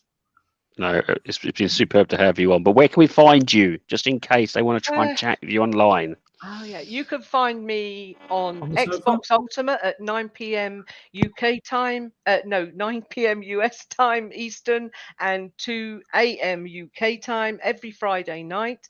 You can find me on Twitter and on Xbox Live at AssassinLupa. And I'll catch you all gaming, guys. Thanks for coming on, Lupa. It's been fun. VJ, hello. Thanks for coming on, mate. Thanks for having me on the show, Mr. Stubbs. I really appreciate it. And don't forget, you've got to play the Judgment and Lost Judgment series at some point. And I just want to say that, Paul, you've been awfully quiet tonight. For strangely, are you all right? Gaming. Well, gaming, and a lot of it was, parts of it were subjects that, like all the Nintendo stuff, I really couldn't care less, actually. There you go. Fair enough.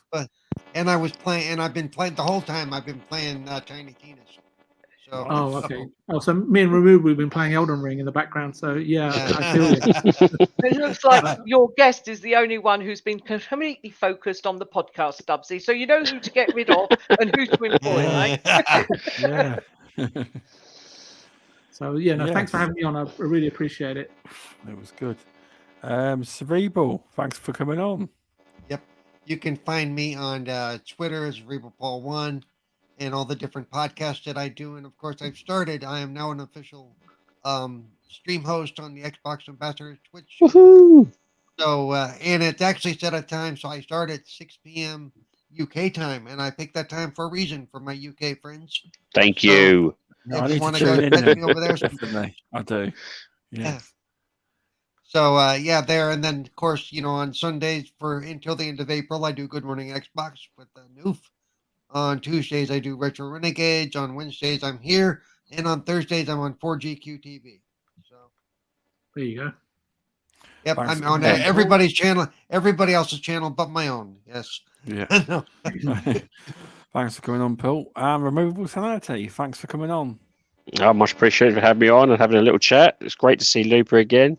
And if you're bothering to even look at me or follow me, you can get hold of me on Twitter, Minds, YouTube, and Xbox under the name RemovableSanity. Thanks for coming on.